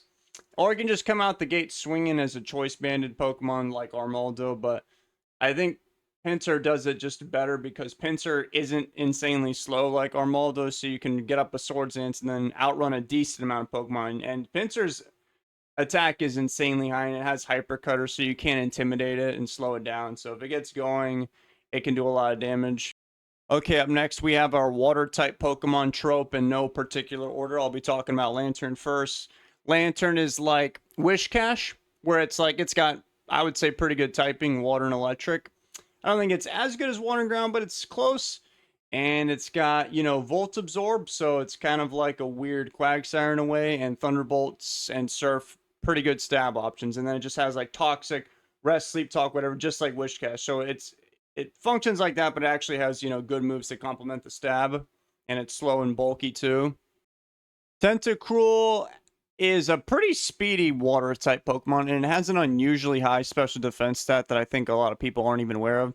And it just kind of does damage, you know, Surf, Ice Beam, Sludge Bomb, that kind of stuff. It's a shame that those Sludge Bombs aren't really that good because its attack stat is not very impressive. You'd probably be leaning more towards, you know, Surfs and Ice Beams. But if you need to poison somebody, got Sludge Bomb, it can have Toxic, Rapid Spin if needed, you know, flexible stuff. Blastoise serves as like your sort of vanilla while being a bulky support water type Pokemon. You got Surf, Rapid Spin sometimes, or you could just have Toxic, Protect, Refresh. Pretty straightforward. Blastoise does not die very easily. It's got, I mean, it's literally a turtle, so just, you know, its defenses are going to be solid. It's mono water, so it can output a little bit. I guess if you want to, you could lump in Dugong with Walrein and Lapras, but I think what makes Dugong a bit more interesting is that it can carry Encore, so it can have Encore and then like Rest and stuff, or Toxic, you know, normal ice water type shenanigans. It's got Stab, Water, and Ice, but that Encore can just be really, really annoying. If you're dealing with like a setup Pokemon, you can Encore it, switch the appropriate countermeasure. You can Encore a Toxic Pokemon, just go for Rest. It can't do anything to you. That kind of stuff. Encore is low-key pretty strong. Politoed's like a mono, bulky water type Pokemon similar to Blastoise. It doesn't have Rapid Spin. It doesn't have Refresh, but it can get Rest. And it's very difficult to make it die in one hit. It's just very tanky despite the way it looks. And it gets... Oh, it has Water Absorb. That ability can be... It can be annoying to deal with. If you haven't noticed, we've got a bit of water type Pokemon this generation. So being completely immune and healing off that, that's a nice ability to have. Some of you might be surprised to see Swampert only in B tier because, as we all know, Swampert's one of the big 5 kings of Generation 3. Well, Swampert, because it's so good, kind of like Metagross earlier, it gets a bit of a nerf, so it's in the 70s. And it doesn't really actually protect Cringe Stall as well as actually any of these Pokemon. It's got Curse and stuff like that, or not Curse, I mean Rest, Sleep, Talk. But that's about it. It's kind of like a much glorified Wishcash because it actually has Earthquake and Surf. It's a pretty decent mix attacker, but Earthquakes from Swampert hurt a lot more than Earthquakes from Wishcash. But yeah, and it's just really slow as well. It thrives much better in OU because you've got support from Tyranitar, you know, and you can just sit there and chip peel in the sand. There's not really any grass type action at all happening in random battles. I mean OU, excuse me. In random battles, yeah, there's some grass types out there, and they will easily one-shot you. In OU, it's pretty much non-existent. They have to rely on things like Hidden Power Grass. So Swampert kind of gets beat up there. And then the final water-type Pokemon for this trope for a minute is going to be Quagsire. I think Quagsire, it's slightly better than Swampert. It kind of does the same thing, has the same moves, does everything kind of the same. But Quagsire's it's got a few levels on Swampert, which helps, and it's got Water Absorb, which I've already talked about. There's a lot of water types out there. So that thing, like how an OU Swampert thrives from, you know, sand and, you know, no grass types, well, it doesn't really get that buff here. So now we have to deal with more grass types and more water types. So having Water Absorb helps out. And Quagsire getting a few levels on Swampert, I think, gives it a little bit of an edge over Swampert as well. Crobat is one of the fastest Pokemon in the whole format. It can have a Choice Band or leftovers. If it's got leftovers, it can have some cool utility moves like Haze. So if you're fighting like a Calm Minder or Swords Answer, you can probably just outrun them and go for Haze and stop the sweep right there.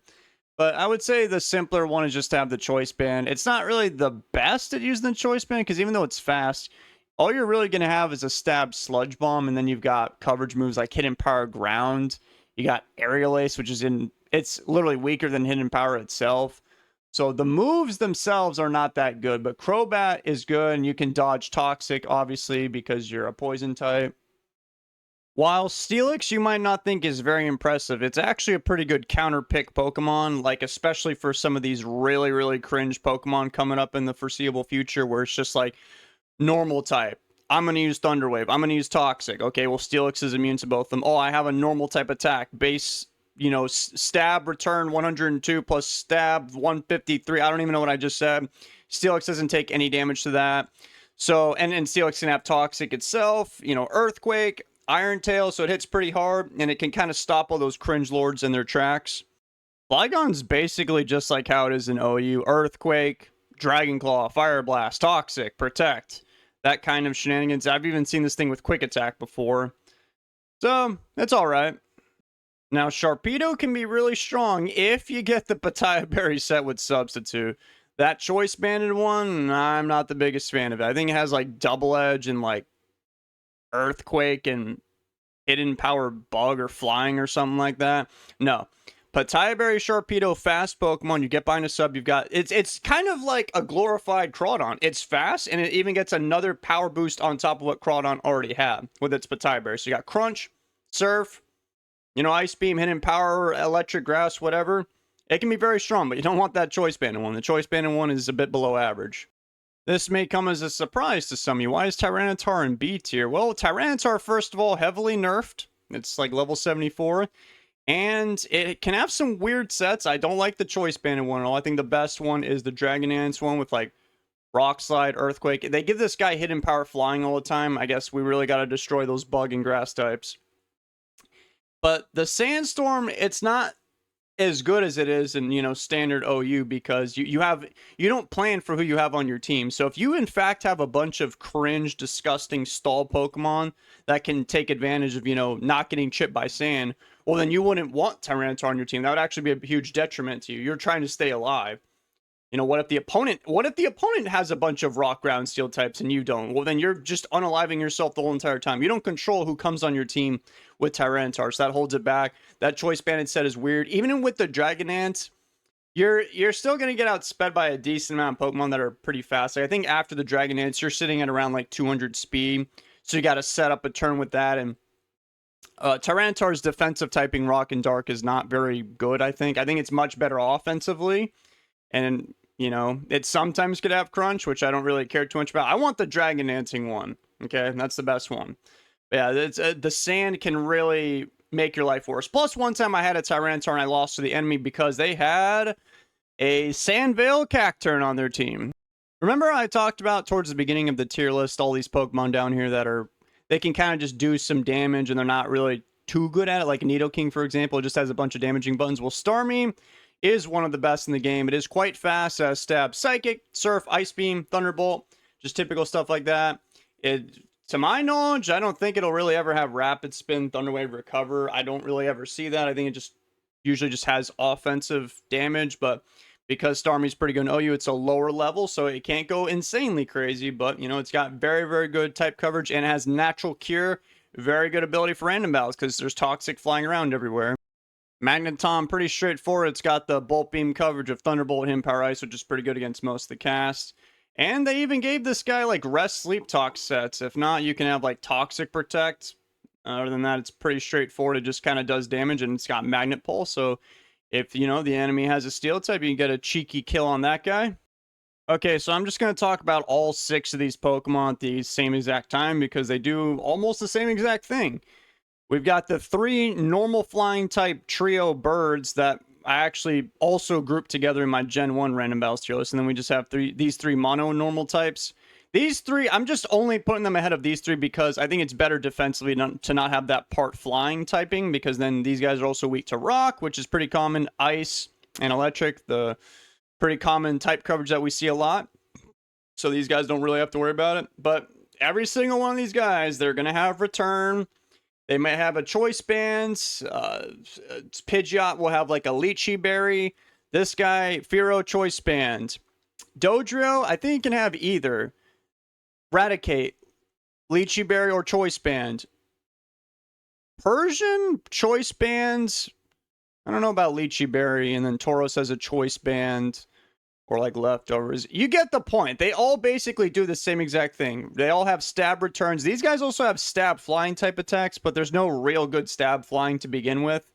So in most cases, unless it's super effective, they're better off just literally going for the normal type attack. But after the return, after the stab, you're looking at a 153 base power move, whereas like Hidden Power Flying, you know, after the stab, if it's super effective, it's around like 200. So it's not even that much stronger than that.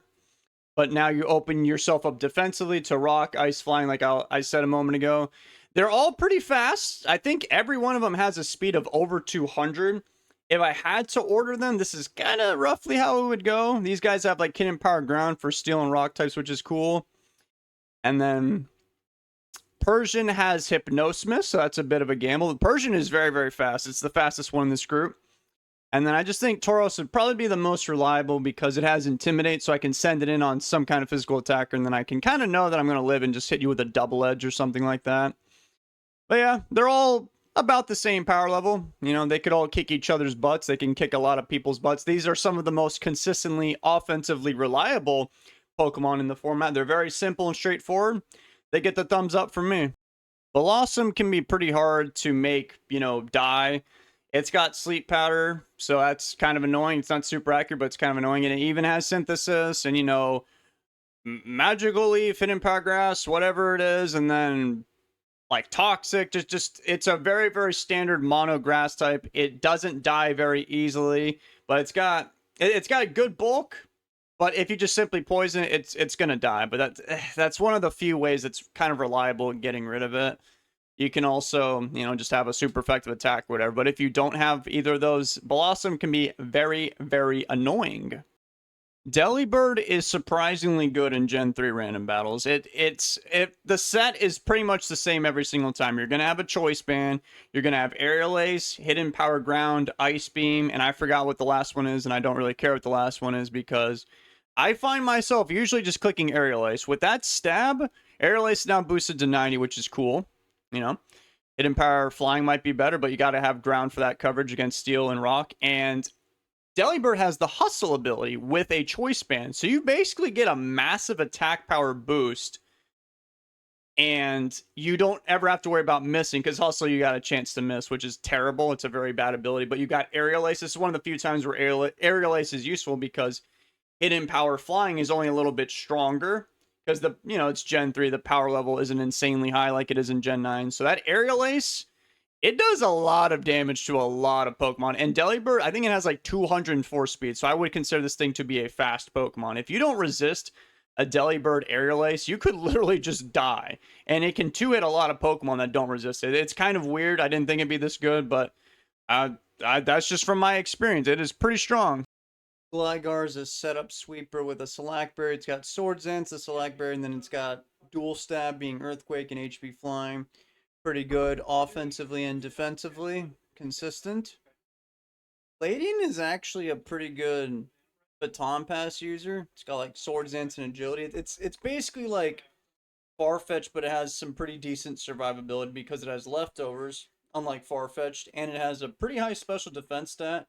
Ladian's really bad, so they made it a high level. So this is definitely low-key one of the strongest Baton Pass users in Gen 3 random battles.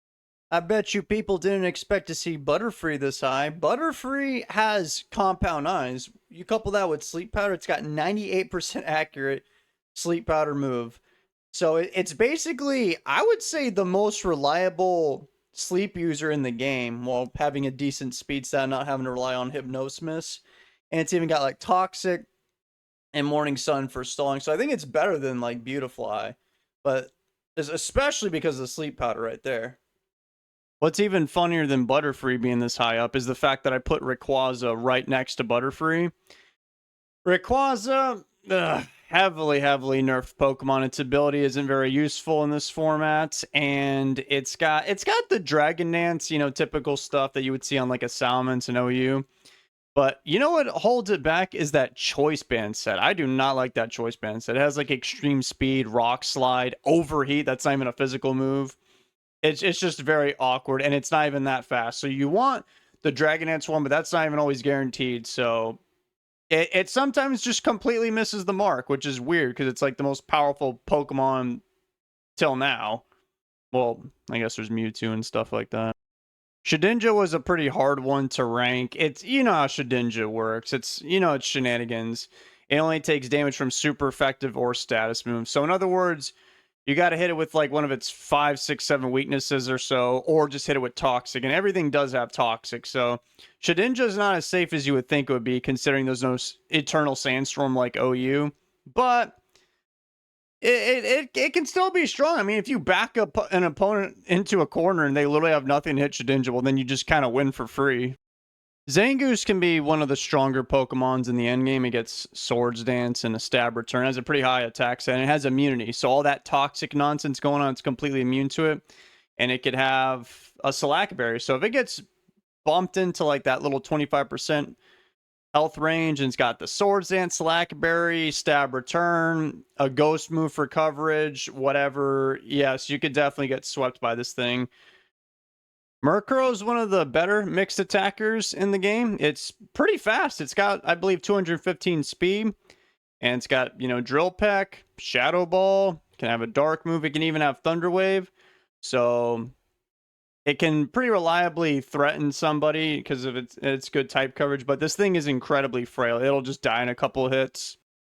Golduck sits at about the same speed tier as like Zangoose, but this one's a special attacker. Mono water type. We've already talked about this a million times. Calm Mind, Hydro Mist, Surf maybe, Hidden Power, whatever. Ice Beam, pretty straightforward. I just have Wailord this high up because one has a lot of HP, so it can kind of, eat up some attacks. Two, it's kind of a vanilla water type, Surf, Toxic Ice Beam. We've seen this a million times all throughout this video. But Wailord gets Self-Destruct, which is kind of funny. Regice is our final Pokemon in the B tier. I think it's probably the weakest of the three Regis in random battles. It's got Thunder Wave, Ice Beam, Thunderbolt. It's got the Bolt Beam. It has a very, very high special defense set, and this guy also gets Explosion. Moving on to the A tier, we're going to be now talking about Pokemon that are usually, when they're generating random battles, they are very, very consistent.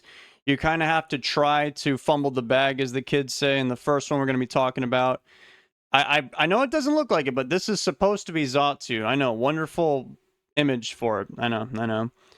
Xatu, along with a bunch of other Pokemon in the A tier, it's a setup Pokemon. A lot of these guys can do a lot of damage throughout the whole format. So Xatu's got Calm Mind, Psychic, Hidden Power, Fire, just normal Calm Mind shenanigans from a Psychic type. But Xatu can also get Baton Pass, so you can just give all that cringe to somebody else. It's kind of like Lunatone, but I think it's better at doing the damage by itself and not having to rely on other people. Plus, Lunatone can have like Hypnosis and other weird things. But Xatu, you're pretty consistently going to get a reliable moveset with this guy. Shift Tree gets Swords Dance and Explosion. Yeah. It also has Brick Break and Shadow Ball too for, coverage. And then it can have a Select Berry and has other sets too, like Hidden Power Grass Hidden Power Dark, Leech Seed, that kind of stuff. But man, Swords Dance and all that stuff, like nothing can survive an attack from that explosion. Sceptile is one of the fastest Pokemons out there, and it's got Leech Seed and Substitute, which is a very dangerous combination. It's kind of like Jumpluff. Its moveset isn't as cringe as Jumpluff's, but it can output more damage than Jumpluff by having like Leaf Blade, Ice and Electric coverage, Earthquake, whatever. And did I mention it's really fast? Now let's talk about our little grass-type Pokemon trope, since we've already talked about two of them. These three, though, I'm going to group them together because they are, I would say, the more powerful Sunny Day Chlorophyll abusers, unlike Victory Bell, which can get some goofy sets. But then I realized these ones can also get some goofy sets, but it seems like it happens less frequently. Like Tangela can have like Sleep Powder. Sunflora can have like Leech Seed. This guy can have Synthesis, Psychic, whatever. Which is all pretty good, but I swear these things just commonly have Sunny Day. Like, I think it has a heavier chance of getting it. I might just be imagining things, but that's how it seems. And when these things have Sunny Day, these are like one of the strongest Pokemon in the entire game. They feel invincible. They feel like they can't be stopped. Yes, I'm talking about Sunflora. They made Sunflora level 99.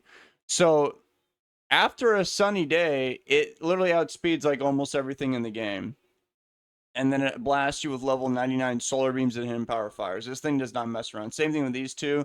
Although I think Sunflora hits a little bit harder. And it's actually probably the most difficult one to remove too, because it's level 99.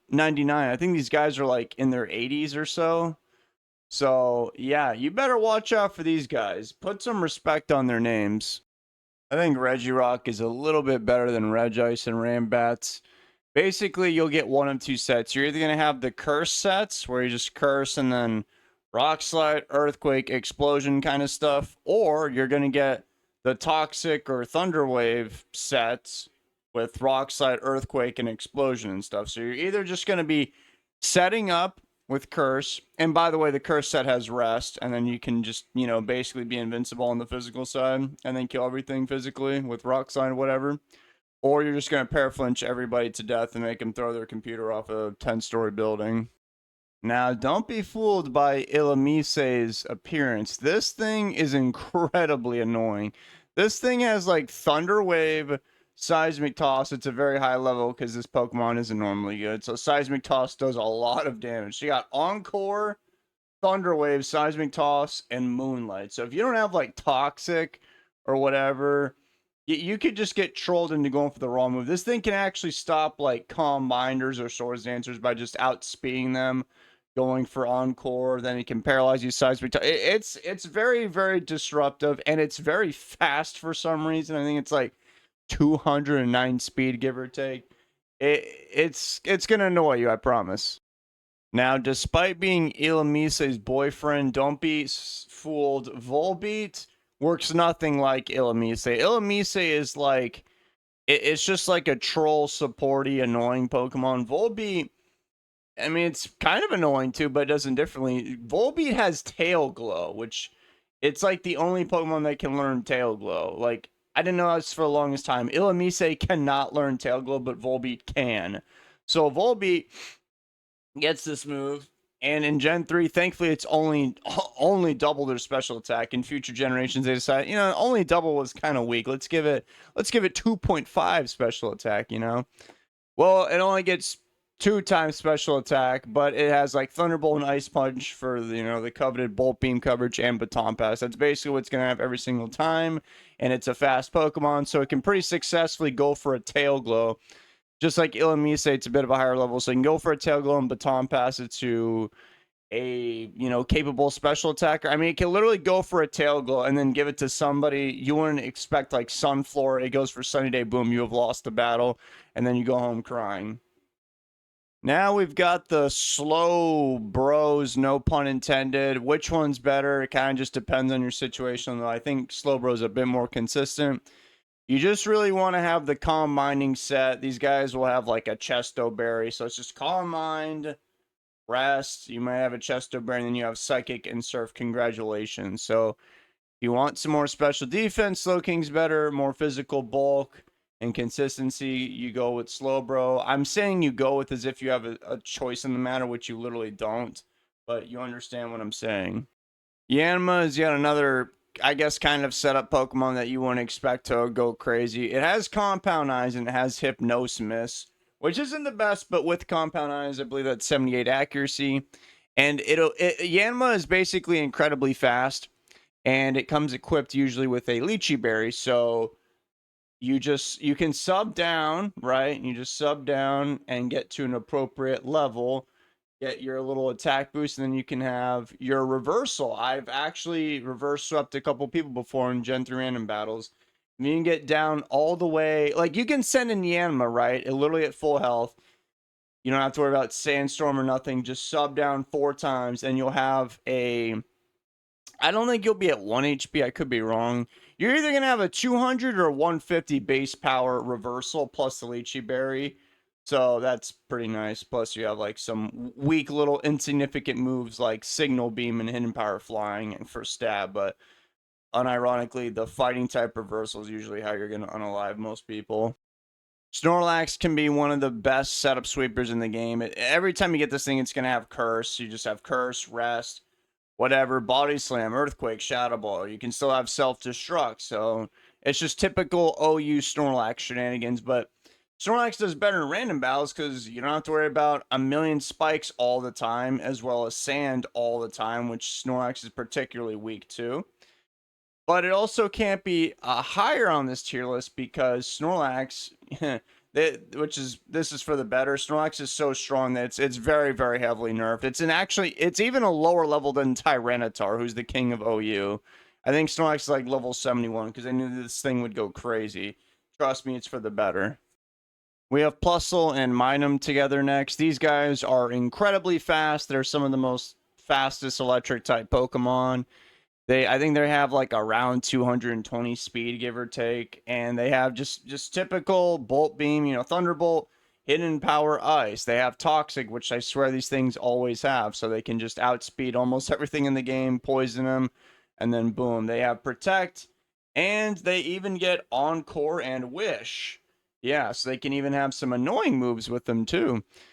Minun is actually one level higher than Plusle to kind of balance them out, but I still think Plusle's a little bit better. The difference is Plusle's attack and special attack are 10 base points higher than its defenses, and then Minun is vice versa. So I think it's better to just have more offense oriented, but they pretty much almost do the same thing. But you want Plusle a little bit more than Minun. We have Aerodactyl next, which is one of the fastest Pokemon in the game. Again, I want to say it's like 232 speed in random battles. And the thing is, though, since it's so good in OU, it is heavily nerfed, or else this thing would be higher. So it doesn't really do that much damage, but it's the same exact shenanigans you would see in OU. Choice Band, Lychee Berry, Rock Cringe, left and right Earthquake, stuff like that. The fact that this thing is so fast means it's going to probably go first, and it's got Rock Slide to flinch you, so it's going to make you very, very angry. The downside is if you sneeze on this thing, it'll evaporate into the stratosphere. Beedrill can actually be very, very dangerous. It can come with a Slack Berry, and it can have Endure. So you can go for like Swords Dance, survive an attack, go for Endure the next turn. Now you're at 1 HP, and Beedrill's ability is Swarm, so you've got a hidden power bug, which can't miss. I guess that's the plus side over having something like Megahorn with Heracross. And you also have another stab of Sludge Bomb, and you even get Brick Break like Heracross. You don't get Reversal, though. If you had Reversal, this thing would absolutely be insane, but, it's at a kind of an awkward speed where it's not really fast, but it's not slow. I think it's got like 187 speed, so it's decent. You really want the Slack Bear to go off. The thing is even after the attack boost and it does an incredible amount of damage, Poison and Bug offensively is not really that great. I mean, Aggron, which was a lower tier Pokemon, can completely wall you. Even you could go for a Brick Break on Aggron. It's just going to eat it up for breakfast, So Beedrill's kind of weaker moves hold it back a little bit. Rapidash is an insanely fast fire type Pokemon. It's got, Flash Fire, Stab Fire, Miss as always, Hidden Power Grass. It's kind of like, Arcanine and Ninetales, but I think Rapidash is probably the most annoying one to deal with because it is very fast and it has Substitute and Toxic. I was actually thinking of putting Quillfish even higher, if you can even believe it, because it gets access to Spikes. This is the first Pokemon we've seen in this list so far that can learn Spikes. Spikes, very, very, very strong. One of the best moves in random battles. There's not that many Pokemon that get Rapid Spin, and even so, the chance of the opponent having one of those Pokemon with Rapid Spin kind of low. So if you get a Spiker, that's very strong. The only reason I didn't put it higher is because, well, one, Quillfish isn't that good, and two, it actually can get generated a set that doesn't even have spikes to begin with, which I don't like. Although it does have self-destruct, so that's pretty cool. Groudon and Kyogre are next. These guys are heavily nerfed, but they are the original weather setters of permanent sun and permanent rain.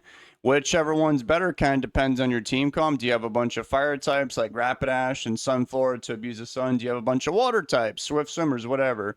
I will say Kyogre's probably a little bit better. I think it's the better standalone Pokemon.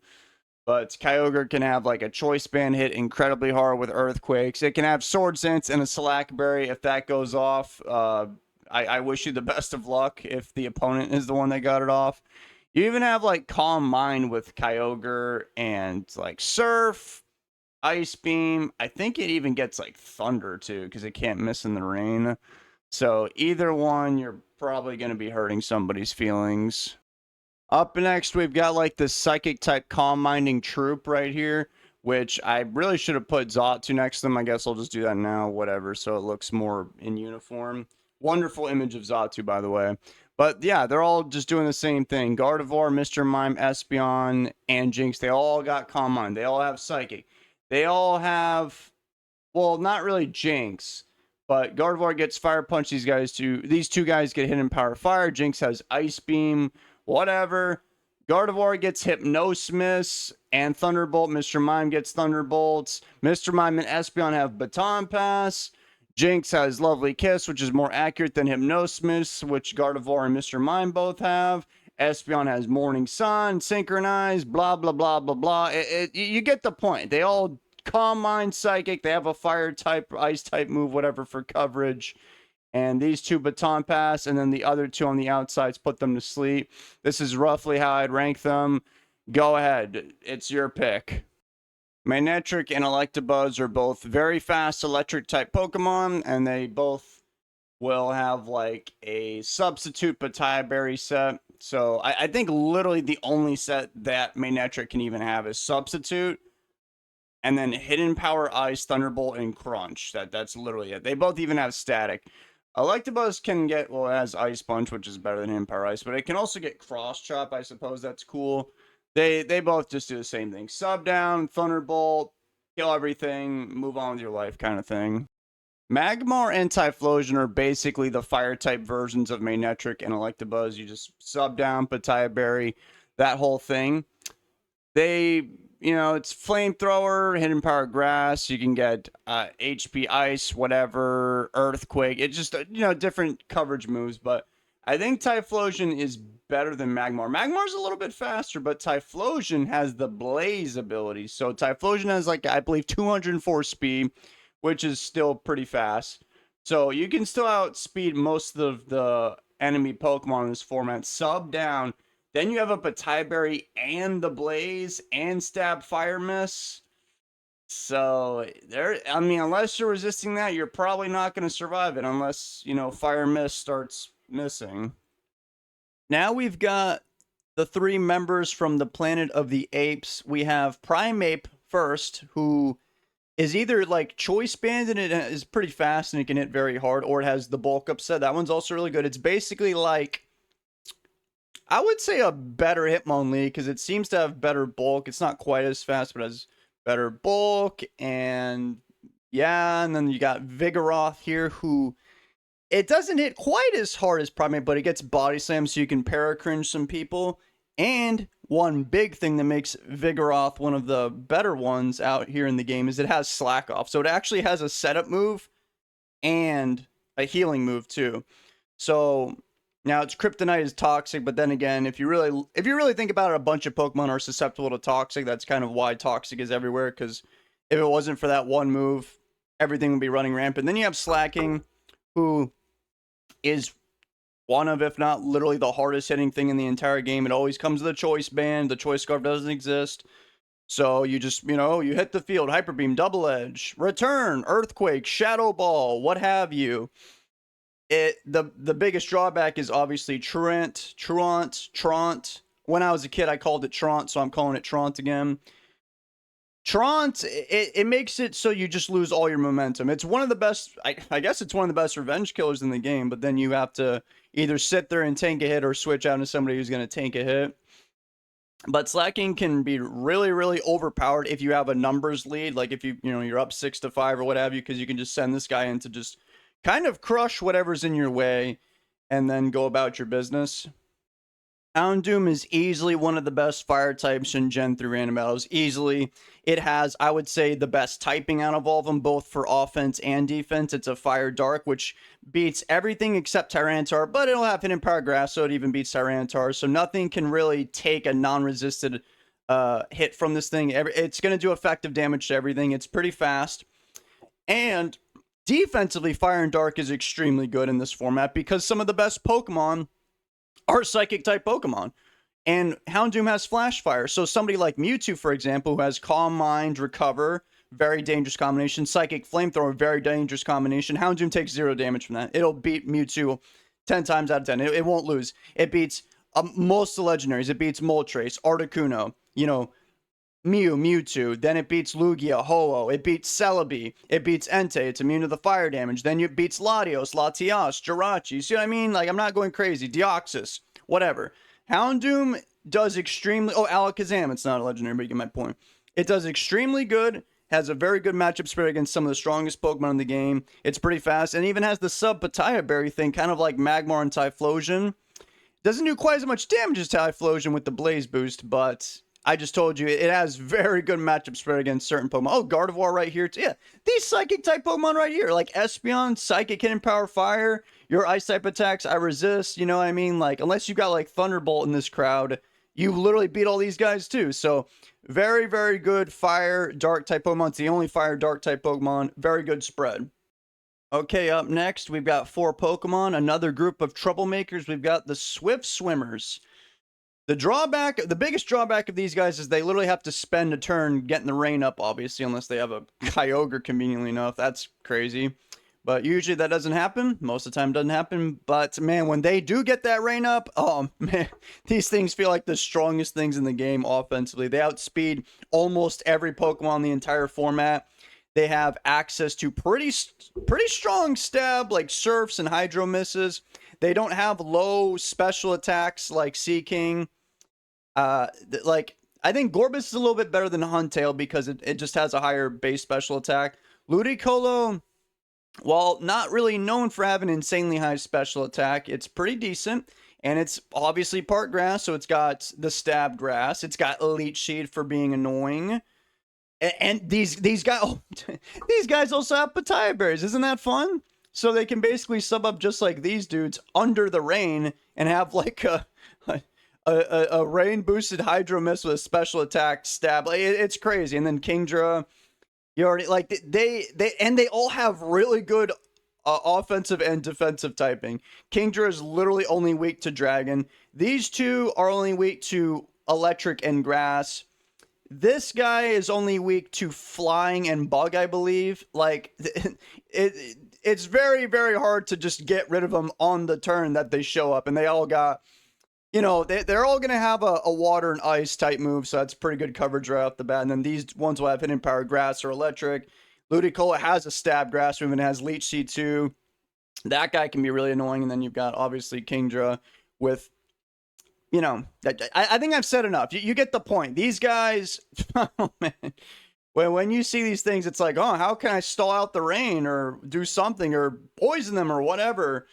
That's kind of the first thing that comes to my mind because very, very dangerous offensively. Like I said, the only drawback is they waste one turn doing it. But other than that, it's just downhill for you. Now I'm going to talk about the electric type Pokemon trope. We've got 5 individuals here. The 4 to the left work much more similarly to one another than Ampharos. So I'm just going to talk about Ampharos first, and then we'll do these guys. Ampharos is very slow. That's one thing that sets it apart. Most of these electric types just in the entire game are pretty fast. These 4 are very fast. Ampharos, very, very slow. But don't worry, guys, because it has the highest base special attack. It has 115. Jolteon's is 110. After the Light Ball of Pikachu, it's 100. Raichu's, I think, is 90, and I don't know or care about Electro because it's just going to blow you up regardless. So you got Ampharos at 115, and it has Heal Bell. That's a very, very good move. And because it's a mono-electric type, like all these guys, they're only weak to ground. Well, Ampharos also has pretty decent bulk, 75 defense and 90 special defense. So in other words... If you're trying to take out an Ampharos and you don't have a ground type move, okay, you're going to be hitting it from the special side. So it's not weak to anything because it's only weak to ground. It's a physical attack. So you're just going to be hitting away at it with its pretty decent bulk, 90 special defense, and it doesn't really die. And it can make you die with that very strong Thunderbolt. And it has type coverage too, Fire Punch and Hidden Power Ice. And Heal Bell, it's got Toxic as well. Of course it has Toxic. Everything has Toxic. So that thing can be... it's surprisingly threatening. Now let's talk about these 4. These 4, very similar, like I said earlier. Jolteon, by the way, is the GOAT. This thing, pretty straightforward. It's fast. It hits pretty hard. Not quite as hard as Ampharos, but, you know, very fast. One of the fastest. Thunderbolt, HP Ice... Toxic, whatever. I would say the best thing about Jolteon in this group is that it's the only one that can use substitute Baton Pass. That's cool. That's not really it doesn't happen a whole lot because Jolteon's very frail. but it can happen, so that's cool. Then you've got Electrode. I already talked about it. It's most similar to, I would say, Jolteon, very fast. Doesn't hit quite as hard, but it has explosion, so it basically hits quite as hard. You just have to give your own life to it, but I think Electrode most of the time it's fine with that cause. It's the fastest thing in the game, I believe, only second to a certain space virus. So pretty straightforward with that. Then you got these two, Pikachu, Raichu. I actually think Pikachu is, in random battles, slightly better than Raichu because Raichu's special attack 90, Pikachu's is 50. You give it a light bulb, now it's 100. And Pikachu's, I think Pikachu's level 87, then Raichu's 83. So you got a level differential right there. Then, but yeah, after that, it's kind of whichever one you like. But Raichu, I think, will either have leftovers or a Pataya Berry. So you could sub down and do, you know, the shenanigans that you've been seeing in the past, like with Manectric and Electabuzz. But I think Raichu has better type coverage than those two because just like good old Generation 1 days, Pikachu and Raichu will literally just have Surf. Don't know how it can learn Surf. I guess it, you know, used to surf back in the day.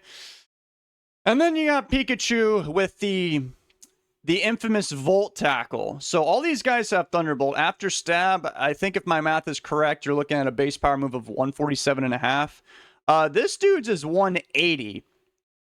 Okay? It's 180 with a 100 base special attack. And you got to think, like, it's also, I'm pretty sure it's the lowest, or my bad, it's the highest level out of these five because Pikachu normally is, I would say, the weakest. You know, fair enough. So, but now that it's, you know, a higher level in all these guys, all their special attacks are pretty comparable, but now you give this guy a light ball and it's pretty fast. It hits the hardest is what I'm saying out of these five Pokemon. I don't know why it's like this. It's the mascot. I know why it's like this. It's the mascot has to do this. Oh, these two also get Encore, by the way, so you control somebody into doing something goofy or dumb or whatever, ruin their day, and it's fast. Encore plus fast Pokemon equals pain. That's just the rule. I've just learned this from many years of Pokemon pain and cringe. Everybody knows this. You know, Prankster, Encore, that's not a thing yet, but you know what I mean. Like, if you're fast and have Encore, not a good time. Then, you know, Electric move, Surf, which is already a pretty strong move, and then Hidden Power Ice for coverage. Very, very strong Pokemon. So that's the electric type Pokemon trope.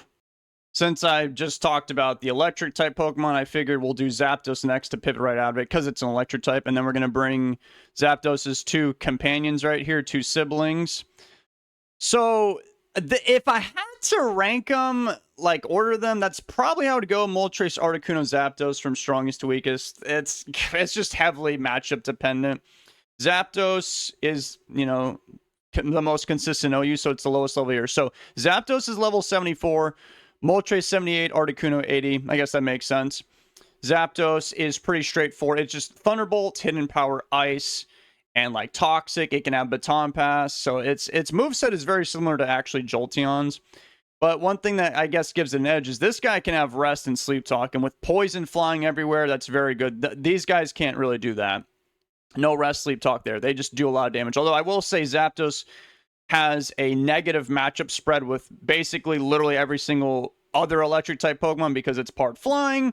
So it's going to, you know, take neutral damage from Thunderbolt, but it can't dish out damage back to them. I mean, Jolteon literally has Volt Absorb, but it is part flying, which electric and flying complement each other very well. Your only weakness with electric was ground. Well, that's completely gone now. So you just have to worry about ice and rock, and a lot of these ice type attackers, they're coming from water type Pokemon, so Zapdos does not care.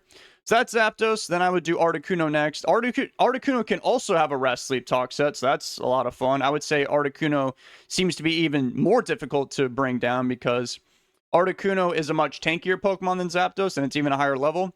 And another thing that these two can't do at all is Articuno is the only one that learns Heal Bell. Very, very good support move. We've already talked about it. Then it has, you know, a Stab, pretty strong Ice Beam, and Hidden Power Fire as its attacking moves.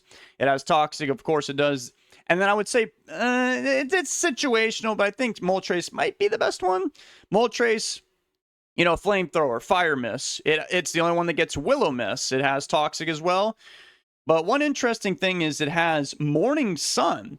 Morning Sun is not really ever seen in OU because Tyranitar ruins its day. You know, you only do a quarter of your health when you're healing. Well, that thing's gone. So you basically have like a pseudo recovery. You don't have as many power points, but now it can effectively heal itself reliably. And it has Substitute. So if you're looking at an enemy Pokemon, you're expecting Toxic, and Moltres has decent speed. Well, you can literally just set up a substitute, and that is huge momentum. You block the Toxic. You can go for Morning Sun if you feel like it, because you've lost 25% HP. You could save that for later. You can rely on your very high special attack, and fire and ice, or fire and ice. Fire and grass is very, very good type coverage. I would say between these three, it probably has the best type coverage. I think fire and grass is better than ice and fire and ice and electric. They're all really good, but that's just what I think. Maybe I'm wrong. But yeah, it has very good supporting moves, and in the right scenario, it doesn't have to worry about rest, sleep, talk. Because the inherent risk with rest, sleep, talk is you could just get the stupid move. You know what I mean? You could get rest. You know what I mean? You got 33% chance to get rest while you're sleep talking. And then you might be trying to get Ice Beam or Thunderbolt, then you just get the hidden power move, whatever. So I think Moltres just can be the most consistent under the right conditions, but they're all about the same power level, I'd say. You would be surprised how annoying Vileplume can be. It has a healing move being Synthesis, and it is part poison. In other words, it's basically a tank that you cannot poison. Like some of these other guys, they're weak to poison, or they have rest or something, or they might have a recover or something, but they can't actually get rid of the toxic. No, this guy just can't be poisoned at all, and they have a reliable healing move. So that's very annoying. And of course, they can even have aromatherapy, which is, just heal bell and sludge bomb. It can poison people, that kind of stuff. Very, very annoying to deal with, surprisingly enough. Now we have our Dragon Dancers, pretty straightforward. They literally have Dragon Dance, one of the best sweeping moves in the game. It gives you a speed boost and an attack boost. It's the only move that does it. And these are the only three. Okay, well, there's also Tyranitar. These are the other only three Pokemon that get it. And that's kind of roughly how I'd rank it. They just have, like, hidden power flying, earthquake, rock slide. But I think Dragonite's probably the best out of the three here in this format because, it's a higher level because it's normally ranked to UBL. And it also carries Heal Bell. I've already told you that. Very good support move. And yeah, these guys can sweep your team. Sorry, I forgot to mention Altaria. It's another Dragon Dancer, another Dragon Flying type. And this one has natural cure. So if you get poisoned, you can actually just switch out on the spot and get out of there. I've seen this thing with rest. You just rest and then you just switch out of there. So that's also cool. Next, we have Gengar. Gengar, very fast, very fast. It's a bit nerfed, but it's I believe the fastest poison type in the game. So you're completely immune to that nonsense. You're immune to getting poison, which is everywhere, and you're immune to ground type attacks, and you're immune to normal, and you're immune to fighting. So it's got a lot of useful immunities, and it basically has, typical OU stuff. It's a very versatile Pokemon. Thunderbolt, Ice Punch, Explosion, Destiny Bond, Hypnosis, Will-O-Wisp. It has all kinds of things. Very, very versatile and fast. Celebi is your bulky support dude. Celebi is one of the best baton passers in the game. It has Calm Mind. I know it can learn Swords Dance, but they don't give it to it in random battles. It just has Calm Mind, Baton Pass, Recover, Leech Seed, Giga Drain, Psychic, HP Fire. It has all kinds of things. Very, very good to, pass on your stat boost to somebody else, and even has natural cure. So if you poison it and it's calm minding up, you think you're safe, but you're not, because when it baton passes out, when it comes back again at full health, it's not even going to be poisoned, and you got to restart the pain process all over again. Sorry, guys, I forgot to mention Grumpig and Alakazam along with those other 5, calm minding psychic type Pokemon that literally all have psychic and fire type coverage. Yeah, oopsie poopsie, sorry. But they're about as good as them. Grumpig has Substitute, so if you can get behind a sub and a Calm Mind and stuff, it's Bad News Bears. And then you've got Alakazam, who also has Encore, that's also Bad News Bears. Scyther is one of the best setup sweepers in the whole entire game. I do think it's better than Scizor. It has access to Aerial Ace and Silver Wind and Hidden Power Bug. Hidden Power Bug, Hidden Power Ground, and Swords Dance. And Scyther is very fast. I want to say it has 217 speed plus a Swords Dance. So yeah, it's the only reason it's not higher is just because, well, Bug Flying is really bad defensively, and offensively it's not really that much better, and its base power moves aren't that strong. But, if you keep this thing late game and the whole enemy team has been weakened, you can easily clean them all up, no problem. There's no immunities for bug flying and all that other jazz. Oh, by the way, I forgot to mention Scyther also gets Baton Pass. Now we're going to talk about Blaziken. I think Blaziken is, yeah, I think it's safe to say it's probably the strongest fire type in the whole thing. And the reason it's not higher is because it can have some not so good sets. But I do think one set in particular, I think it's like 3 different ones. One set, dude, this thing has, it has Endure, Swords Dance, and Fire Blast and Reversal. So you just go for, Swords Dance, you go for Endure, and then it's like you're basically the most powerful thing in the whole entire format by a long shot. You get your Slack Berry, so you're outspeeding almost every last thing. And then you have a base 200 power stab reversal, so that's 300 with double your attack. And then if you can't rely on your fighting type move for whatever, let's say you're fighting Gengar, well, congratulations, you have a speed boost and a Blaze Fire Blast boosted attack. It's, yeah. I think that is the strongest set in the whole entire game. It's the only, I was thinking about, why isn't this thing better in OU? And I was like, oh yeah, Tyranitar. You can't just endure with Blaziken and OU. Well, you can, but you have to find a way. You would need like a Doug Trio or something to eliminate Tyranitar and clear the weather. But since Tyranitar isn't here to ruin your Endure sets, kind of like Heracross, I think there's like one other one, Blaziken can go absolutely crazy. It is wild. If you do not resist its attacks and it has that one set, you will just lose the whole entire battle, and it's very sad. Okay, everybody, now to finish off the A tier, we have not 1, not 2, but 6 Spikers. That's right, 6. Spikes is one of the best moves in the whole entire format. It's already very good in OU, but in OU, people expect it, so they bring Rapid Spinners.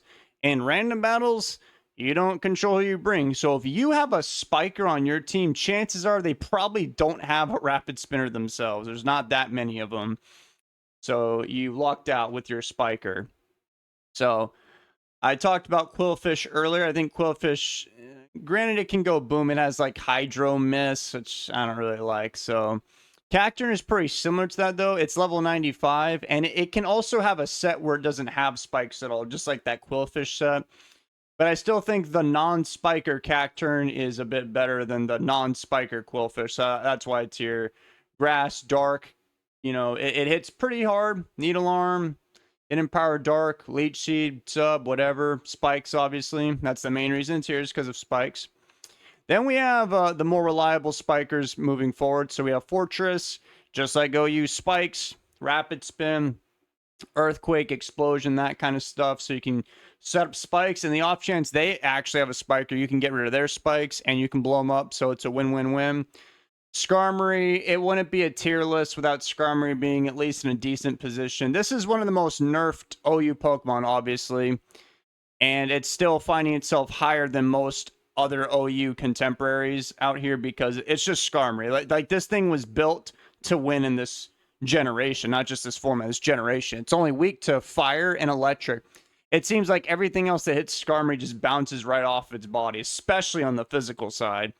So this thing's set pretty straightforward. Spikes, Toxic, can have Whirlwind, Drill Peck, that kind of stuff. It's not as overpowered as OU because you don't have your friend Tyranitar to, sit there and chip peel in the sandstorm, be cringe, but it's still good. It is heavily nerfed, though. I think it's like level 73, so it's not like overpowered, but still gets the job done. Then you have Glalie, who is a bit more... I think it's faster than all these guys. It's a little bit faster, and it's got a stab ice beam. That's cool. Spikes, and also has explosion, kind of like Fortress. Then you've got Cloyster, who is a water ice type. This guy also gets... This one's like Glalie and Fortress fused together, which is weird because now that I'm looking at it, they're all like spherical shaped, which is kind of odd. Cloyster can get Rapid Spin, Spikes, and Explosion just like Fortress while having Surf and Ice Beam stab like Glalie. And then Amistar is an interesting one because it'll have one of two sets. It's either going to have the Spikes and then have some good damaging moves, or it's actually just a self-sufficient Swift Swimmer like these guys down here. But like I said, I just think Amistar is better than those guys because it can also have spikes. Well, guess what? If it doesn't, it's way better than like Cacturn's not Spike having sets. This thing, Swift Swim, it packs a punch. It packs a lot of punches, as a matter of fact. Yep. So that's the A tier. The A tier basically consists of the most, I would say, the most reliable Pokemon. Now moving forward into S tier. S tier, you're gonna see a theme where there's a lot of like cringe and pain and agony. I promise you, this is the tier for that.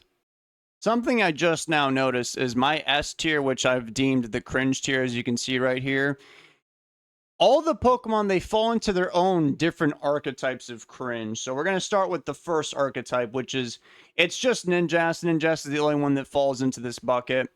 Ninjask is the cringiest offensive Pokemon in the game because it it has Swords Dance and Speed Boost together.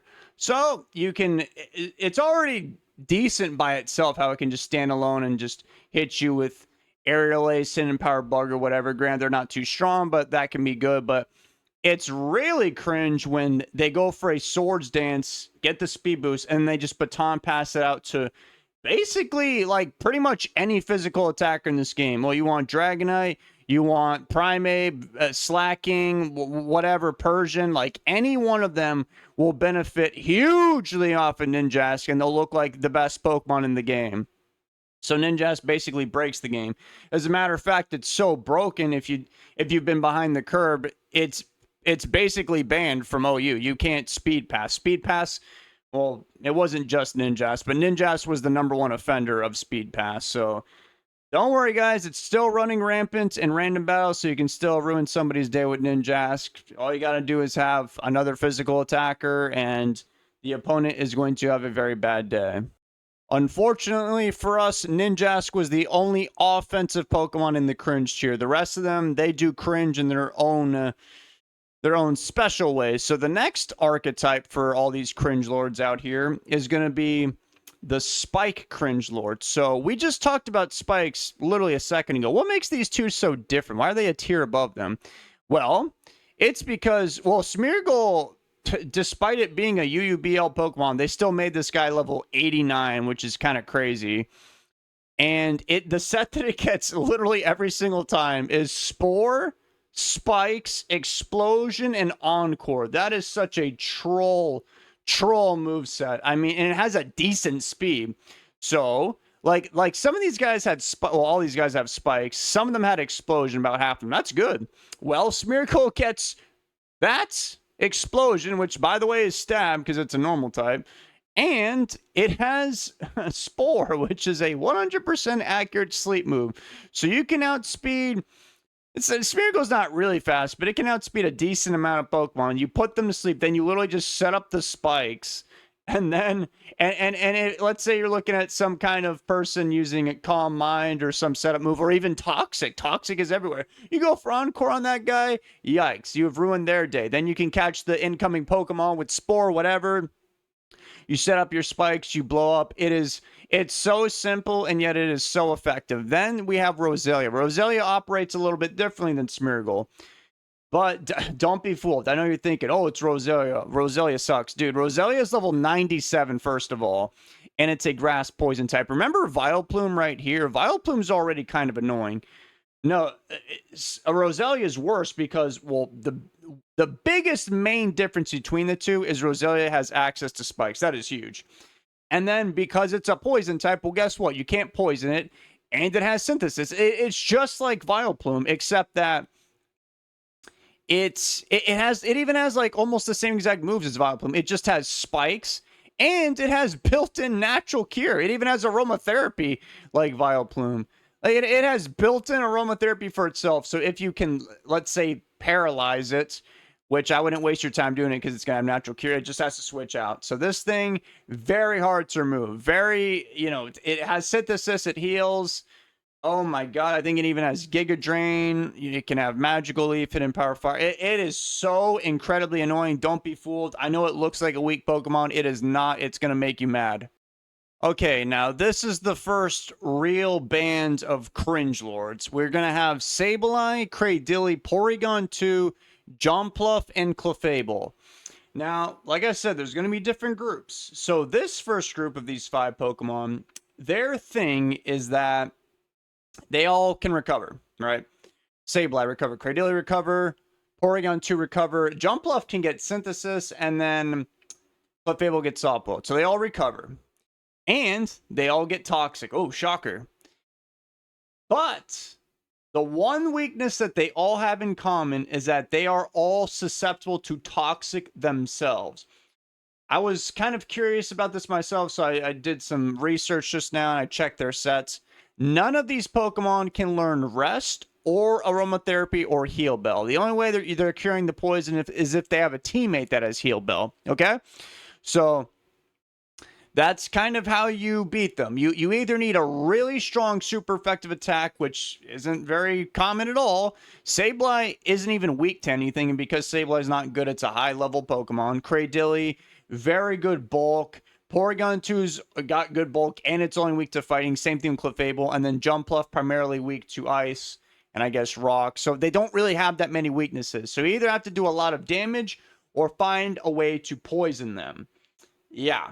So, but that's the main archetype. I'll just talk about the differences. Sableye, they all recover from poison, we all know. Sableye can get knockoff and Seismic Toss. Seismic Toss does a lot because it's a higher level Pokemon. Cradily gets Rock Slide and Earthquake as its damaging moves. Porygon 2 can also have Thunder Wave, Ice Beam, Thunderbolt, and Return. Jumpluff's an interesting one. This one can be sometimes especially annoying because it can have Substitute and Leech Seed and Sleep Powder. Did I mention Sleep Powder? So that can be a complete nightmare. Oh my gosh, I'm losing my mind just looking at these guys. And then Clefable can it can have Calm Mind, guys. So if you don't poison this thing or whatever, it can literally just set up on you and kill everything on your team, and you cannot stop it. All right, so that's the first group. Okay, this next group of Pokemon, there's 6 of these guys. This group is extremely similar to the first group I just talked about 2 seconds ago. The only major difference is the ones in the first group could heal themselves. These guys, all 6 of them, their healing method of choice is Wish. So in other words, they can heal themselves or a teammate. But it's the same weaknesses as before. You know, hit it with super effective damage. Good luck with that. But they are all weak to Toxic themselves. None of these Pokemon get Heal Bell. I double checked. And none of these Pokemon get Rest. The only way you're fixing a poison is if a teammate has Heal Bell, just like the first 5. So that is going to be Togetic, Wigglytuff, Spinda, Vaporeon, Umbreon, and Hypno. I didn't think Hypno would be this high, but it is. Now, Togetic is interesting because I put it right here because it actually it can heal itself. Togetic learns Soft Boiled and Wish, so it'll have one of those 2 sets that you're going to have to deal with. And then, Toxic, and then normal shenanigans, typical, bulky seismic tossing methods like Wigglytuff, same thing. Toxic, Protect, Wish, Seismic Toss. Sometimes you can have like Fire Blast or whatever. Spinda is literally level 100, so it'll hit you with the strongest Seismic Toss known to man. Wish, Toxic, Protect, Seismic Toss. Could have Shadow Ball, whatever. Then I think these ones might be a bit more difficult to bring down. Vaporeon, Mono Water, good typing. Toxic, Wish, Protect, and it has like Surf, Ice Beam, which is pretty good offensively. Umbreon, for some reason, I don't know why. Vaporeon, I think, is level 79, which makes sense. Umbreon is level 88. Yeah, so, God, it has, like Hidden Power Fire. It can have Hidden Power Ground or whatever for coverage because, it'll probably grounds because steel types are completely immune to poison, so are poison types. So you have ground to beat the steel types and the poison types. Isn't that lovely? And Umbreon, I'm getting them confused. Umbreon can even have Baton Pass. Oh, but wait, there's more. Now we have Hypno. So of course it has Wish, Protect, Toxic, like we've already talked about. But Hypno can actually have Calm Mind and Baton Pass, and then Psychic and Fire Punch, if you can even believe it. So, yeah, like, you don't know what kind of Hypno you could be fighting. And by the way, this stuff actually happens. I remember a long time ago, an old Gen 3 battle of mine, I had a Cradilly. That thing got paralyzed and I won the whole entire battle because they could not poison me. They couldn't do enough damage. And I just poisoned everything and just killed them like that. Hypno, same thing. I calm minded all the way up and I was able to like stop a Mewtwo or something ridiculous like that. Like this is what happens, man. If you don't have poison, and by poison I mean specifically toxic, like these things just feel like they're invincible. But wait, there's more Pokemon in this tier. Okay, now things are starting to look really bad because the next 3 Pokemon for you guys are Pokemon that, yeah, they're all still weak to toxic. You know, same old, same old. They spread toxic. They can get hit by a toxic. They're bulky, whatever. However, these 3 Pokemon learn rest, so they can actually just, you know, get rid of that toxic. Kangaskhan also can get Wish sometimes, so that's why I put it right here, connecting it with the Wish group. But guess what? You know what's funny? Kangaskhan's not as, you know, defensive and tanky as Shuckle and Dusclops, but you know what's funny? Isn't this hilarious? This is going to be so funny. It's so funny you're not even going to laugh. Kangaskhan has early bird, so it just goes for rest and then wakes up a turn earlier. Isn't that awesome? So you got to deal with that. If it has the rest set, that means you cannot rely on Toxic to unalive it. Then you've got these 2. These 2 do rely on rest, and they are very hard to kill. Shuckle will always have, I believe, rest, Toxic, and then Encore and Wrap. Like, one of the most trolling sets in the whole entire format. And then you've got Dusclops, who can get... It's going to have some form of healing. It's kind of hit or miss. It gets two different forms of healing. So it doesn't. Okay, there is a chance that it doesn't have rest. If it doesn't have rest, it has pain split, which is still very annoying because Dusclops' weakness is it doesn't have much HP, right? Very high defense, not much HP. Well, guess what? If it goes for pain split and your Pokemon's at full HP and it's got very little, it's going to steal a bunch of your HP away and heal this thing up itself.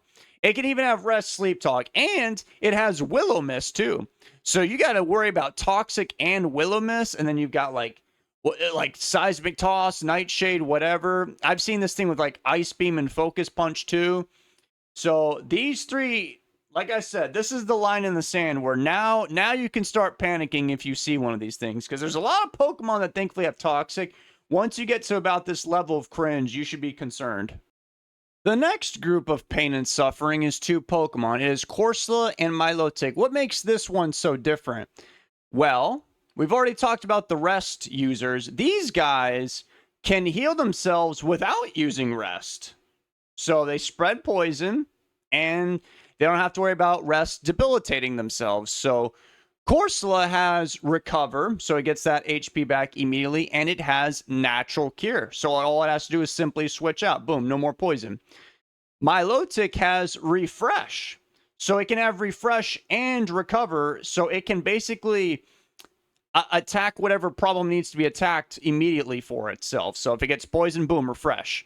It has more refreshes than you have Toxic, so you get completely walled by that thing, and it has Recover, and even if it wants to do something else while being poisoned, that's still going to help it out because it gives it the Marvel scale. Okay? So I would say having Refresh and Recover is more annoying, but Corsola can in fact be even more annoying itself because Corsola can learn Calm Mind. Isn't that great? So it's got Calm Mind, Surf, Recover, Toxic, all this wonderful stuff. So that's the catch with these 2. They have to pay some kind of sacrifice for not having rest. So this one, it's the ability, so it has to switch out to get rid of it, and this one has to give up a move slot. But it's the same kind of gist as the rest users. But so you're no longer threatened by poison still. But don't worry, guys, it gets even worse. Now for this next group of people that make me very mad, these 4 Pokemon right here can heal themselves and others. So, Milk Drink for Miltank. Delcatty gets Wish. This one can have Soft Willed or Wish. This one has Wish. And all 4 of them have access to Heal Bell or Aromatherapy. So, in other words, all these Pokemon slightly below them, oh, they got poison. Oh, don't worry, I've got this guy to cure the poison. Isn't that so much fun? Oh, that guy got hurt from the poison. I've got Wish for that guy to give the Wish to. Oh my, it's so much fun. Yeah. So the differences, I guess, is like Miltank has Curse, so it can have like Curse, Milk Drink, Heal Bell, Body Slam. So that's fun. Delcatty can actually have Calm Mind and Wish, which is really fun. Or it could just have Heal Bell and do what I just said 2 seconds ago. Then you have my most hated Pokemon in all of Generation 3 competitively. Blissey, this is the most annoying special wall still, even in random battles. I will say on the physical side in random battles without the EVs, it's much easier to take down. But I still hate it. And, you know, aromatherapy, soft builds. This one can also get Thunderwave, by the way. So in case, you don't want to use Toxic, don't worry, you got Thunderwave too, and Seismic Toss. It's a lot of fun. And then you have Lickitung. Wait. Hold on. Okay, that's better. Now you got Lickitung, who's level 94, by the way. And by the way, they're all mono normals. I don't know if I pointed that out already. If you haven't noticed, the fighting types in this generation, they're okay. It's better than Gen 1, but they're not great either. So Lickitung, Wish, Toxic Protect, Seismic Miss, usual stuff, Body Slam, whatever. Oh, God. And you know what's messed up, guys? There's still one more group of painful Pokemon after this one. I didn't think it was possible that they could make more, but there is. Check this out. These are the final 3 Pokemon in this cringe group of Pokemon. Dustox, Registeel, and Jirachi. What do all 3 of these Pokemon have in common, guys? Did you notice? Did you spot it? Guys, throughout this whole entire tier, one of the, common weaknesses was you could at least poison these guys, and work from there. These 3 Pokemon cannot even be poisoned.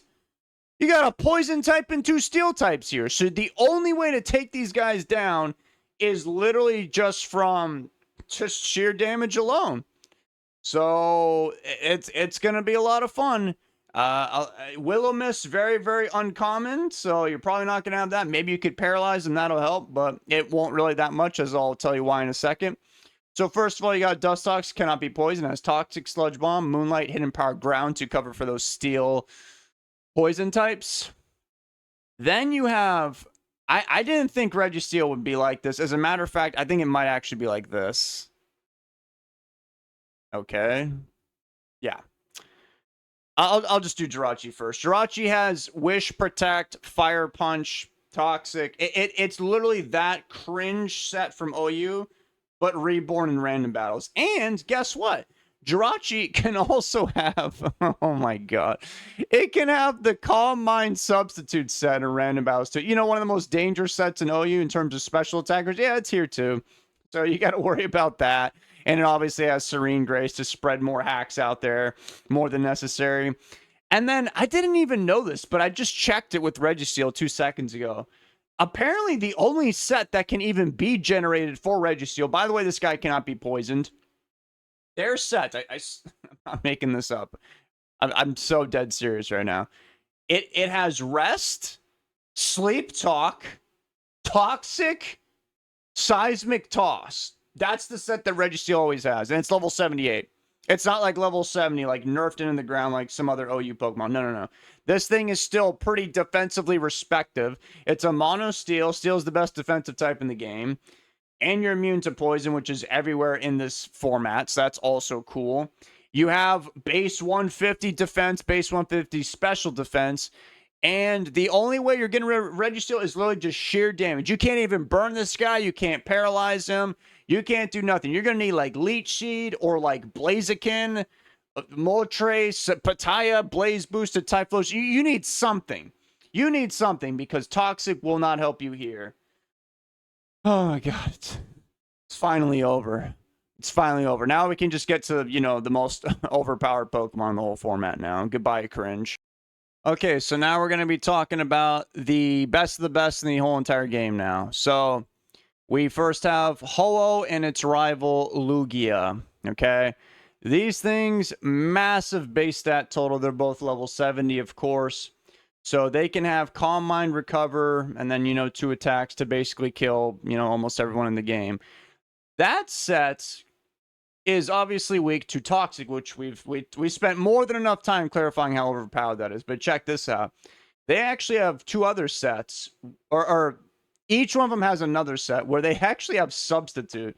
So you can have substitute and like recover, and then two other attacks. You can have sub, recover, calm minds, and attack, whatever. So in other words, with your substitute and the inability of the opponent being able to break it, and they can't poison you, obviously, you can kind of just run away with the whole entire game like that if you set up on them.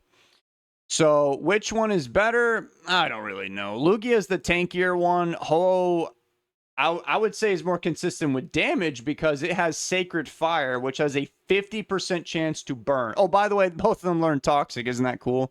If you haven't seen a pattern yet, literally everything seems to have Toxic. So, a fun fact, did you know that both of their base special defenses is 154? I did not know that. That is insanely high. They don't look like it should be that high. So, in other words, when they get that Calm Mind up, dude, they're unkillable on the special side. And then Lugia has a base 130 defense. So, yeah, good luck dealing with that. Next, I have Mew. Mew has three, I think, really dangerous sets. I guess the strongest thing about Mew is you don't know what they could have. You are either going to have a Calm Mind set with Psychic Flamethrower, right? That's basically like the Mewtwo set. It doesn't hit anywhere near as hard as Mewtwo, but you got that. You also have a Select Swords Dance set with like Earthquake and Rock Slide. And then you actually have another set that I don't really ever see, but it has like Thunderwave, Transform, like Soft Build, Explosion. Yeah, so you can basically like paralyze something, heal up, try to unalive some things the old-fashioned way, and then worst case scenario, you just blow them up. So Mew, the scariest thing about Mew is you don't know what it's going to be clicking. You don't know what kind of set it could have, and that could ruin the whole entire game for you if you just make one bad turn on it. Okay, up next, I'm going to be talking about the three chosen ones. They're the chosen ones because I think these three Pokemon right here are the strongest Pokemon in this format that are not legendaries. They have ascended, the mere level of just being immortal. These guys are demigods. We have Dugtrio, Swellow, and Linoone. You guys, if you've played this, you know these things can be very dangerous. Dugtrio, and by the way, these guys are in no particular order. Dugtrio, probably the best revenge killer in the whole entire game. It has Arena Trap. There's so many Pokemon that it outspeeds. And, it outspeeds it and it just traps them in because it's a grounded Pokemon. It can just get a free kill and then run away. So it's kind of like almost like slacking, but you don't completely nerf yourself with a really bad ability. So completely eliminating a Pokemon in random battles, it's nice because you don't know what kind of nonsense they could have. You could get rid of a cringe support Pokemon here or something. So that's nice. Then you have Swellow. Swellow is very, very strong. Already right off the bat, this thing's going to have a choice band, and Swellow's one of the fastest Pokemon in the game. It has access to stab, return, has a very high attack stat, by the way, plus the choice band. So you got a stab, choice band, and return. But I have, in fact, cleaned up an entire team before. I did it in one of my videos where, because Toxic is flying left and right, well, guess what? Swellow's ability is literally Guts. So you could easily switch into Swellow on a very, very predictable Toxic, and then you get the Guts boost. Are you kidding me? You go for a Guts boosted choice banded facade stab, you know what I mean? Like nothing can live unless it's a resisted hit or if you're a ghost type. And it's outspeeding almost everything in the game. Very dangerous. Facade, return, I believe Hidden Power Ground, Aerial Ace, that's usually what it'll have. That's all it needs. Then you have Linoone. There's not too much to say about it. It's pretty straightforward. This thing is the best belly drummer, and it's already pretty fast. So all you really have to do, and you don't have to worry about spikes so much and sand because it's not OU. So it gets away with, a lot more heinous crimes in random battles. You just go for belly drum. Your mission in life is to survive an attack from the opponent that doesn't do over 50%. You're a mono normal type, so you've got, I would say that's pretty good defensively. You're only weak to fighting, and fighting's not even that strong to begin with. You have an immunity of ghost, so don't worry. You'll be able to stop those shadow balls from Bayonet.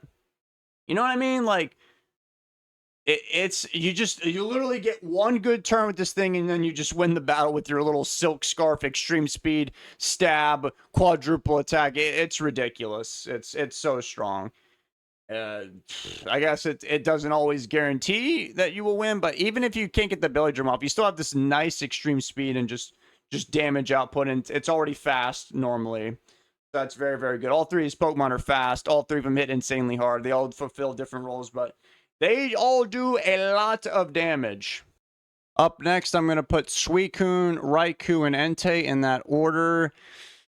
They kind of function like a Lugia Ho-Oh thing. They all have Calm Minds. They can have Substitute to dodge Toxics, but they're a little bit higher level, so I think they can be more useful like that. And another big difference is that all of them can learn Rest. Lugia and Ho-Oh do not get Rest. They just have Recover, which is good. But if you get hit by Toxic, well, then you're kind of screwed. These guys can all get Rest.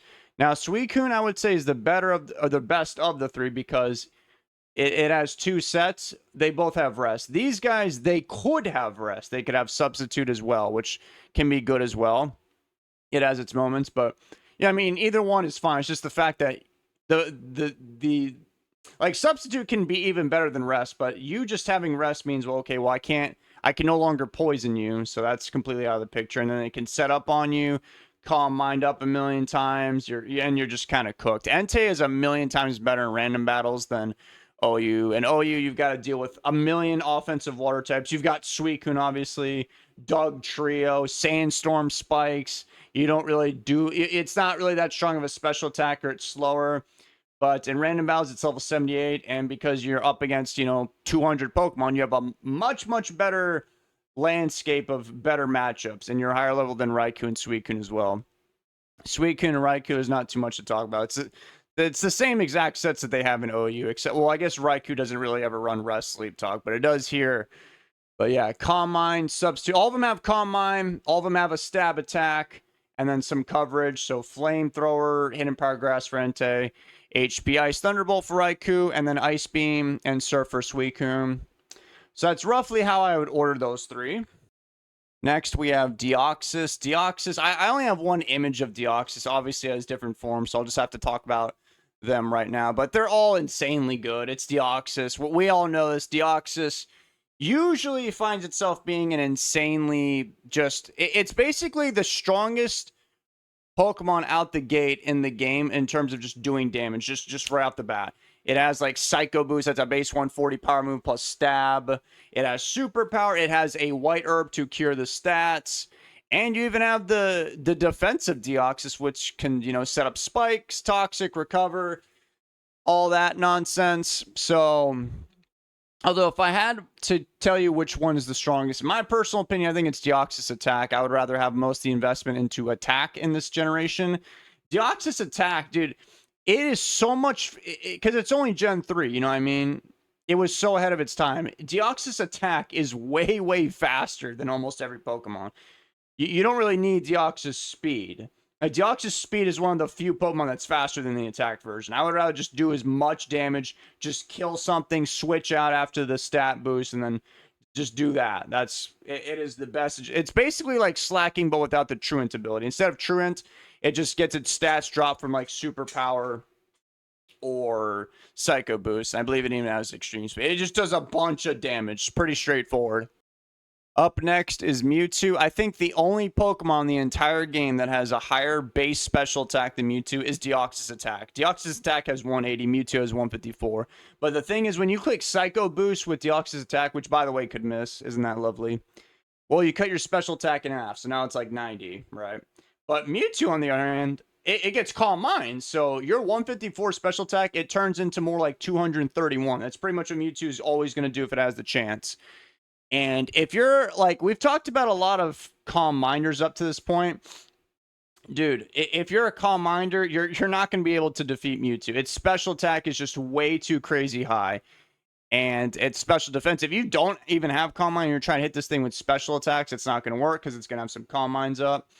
So, really, the most reliable ways of defeating Mewtwo is you can poison it. Mewtwo has no way of dealing with that, so that's good. Or you could hit it with like its lowest base stat is its defense. I believe it's 90, which is still really high. You could hit it with like a very fast choice banded physical attack or something like Swellow. Swellow could deal with Mewtwo, but there's not that many Swellows out there. There's only one Swellow actually.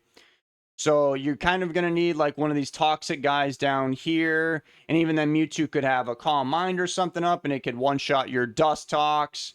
And yeah, the most reliable set I would say with Mewtwo is the Calm Mind, Recover, Psychic, Flamethrower. It has another set where it has Calm Mind and then Psychic and then just coverage options such as like Thunderbolt, Ice Beam, could have Flamethrower as well. But I think it's nice to just be able to recover, right? You just can unless you're poisoning it or hitting it on the physical side or statusing it or something like that. Mewtwo, it's one of the strongest in the game. It's level 66 for a reason. It's so strong that they had to do something to balance this guy. So that's just what they decided to do. So once again, Mewtwo, one of the strongest of all time. I am not surprised. We have finally reached the end. I believe it's kind of tied for number one. It is the Lati twins, Latios and Latios. The difference is Latios, if you didn't already know, it has more defense. It has more, physical and special defense. Latios has more physical attack and special attack. Now, you don't get any physical attacking moves with these guys in random battles, so that's a bit of a not so good thing, but you obviously are going to be using your special attack, and Latios's is 20 higher than Latios, so you can take your pick, whichever one you think is better. But the reason that I think that they're number one is, yeah, I mean, they're not like insanely overpowered because they're all balanced to some degree. But these are the only Pokemon, right, that can they have an attacking move being Dragon Claw that no Pokemon is immune to, and it's Stab.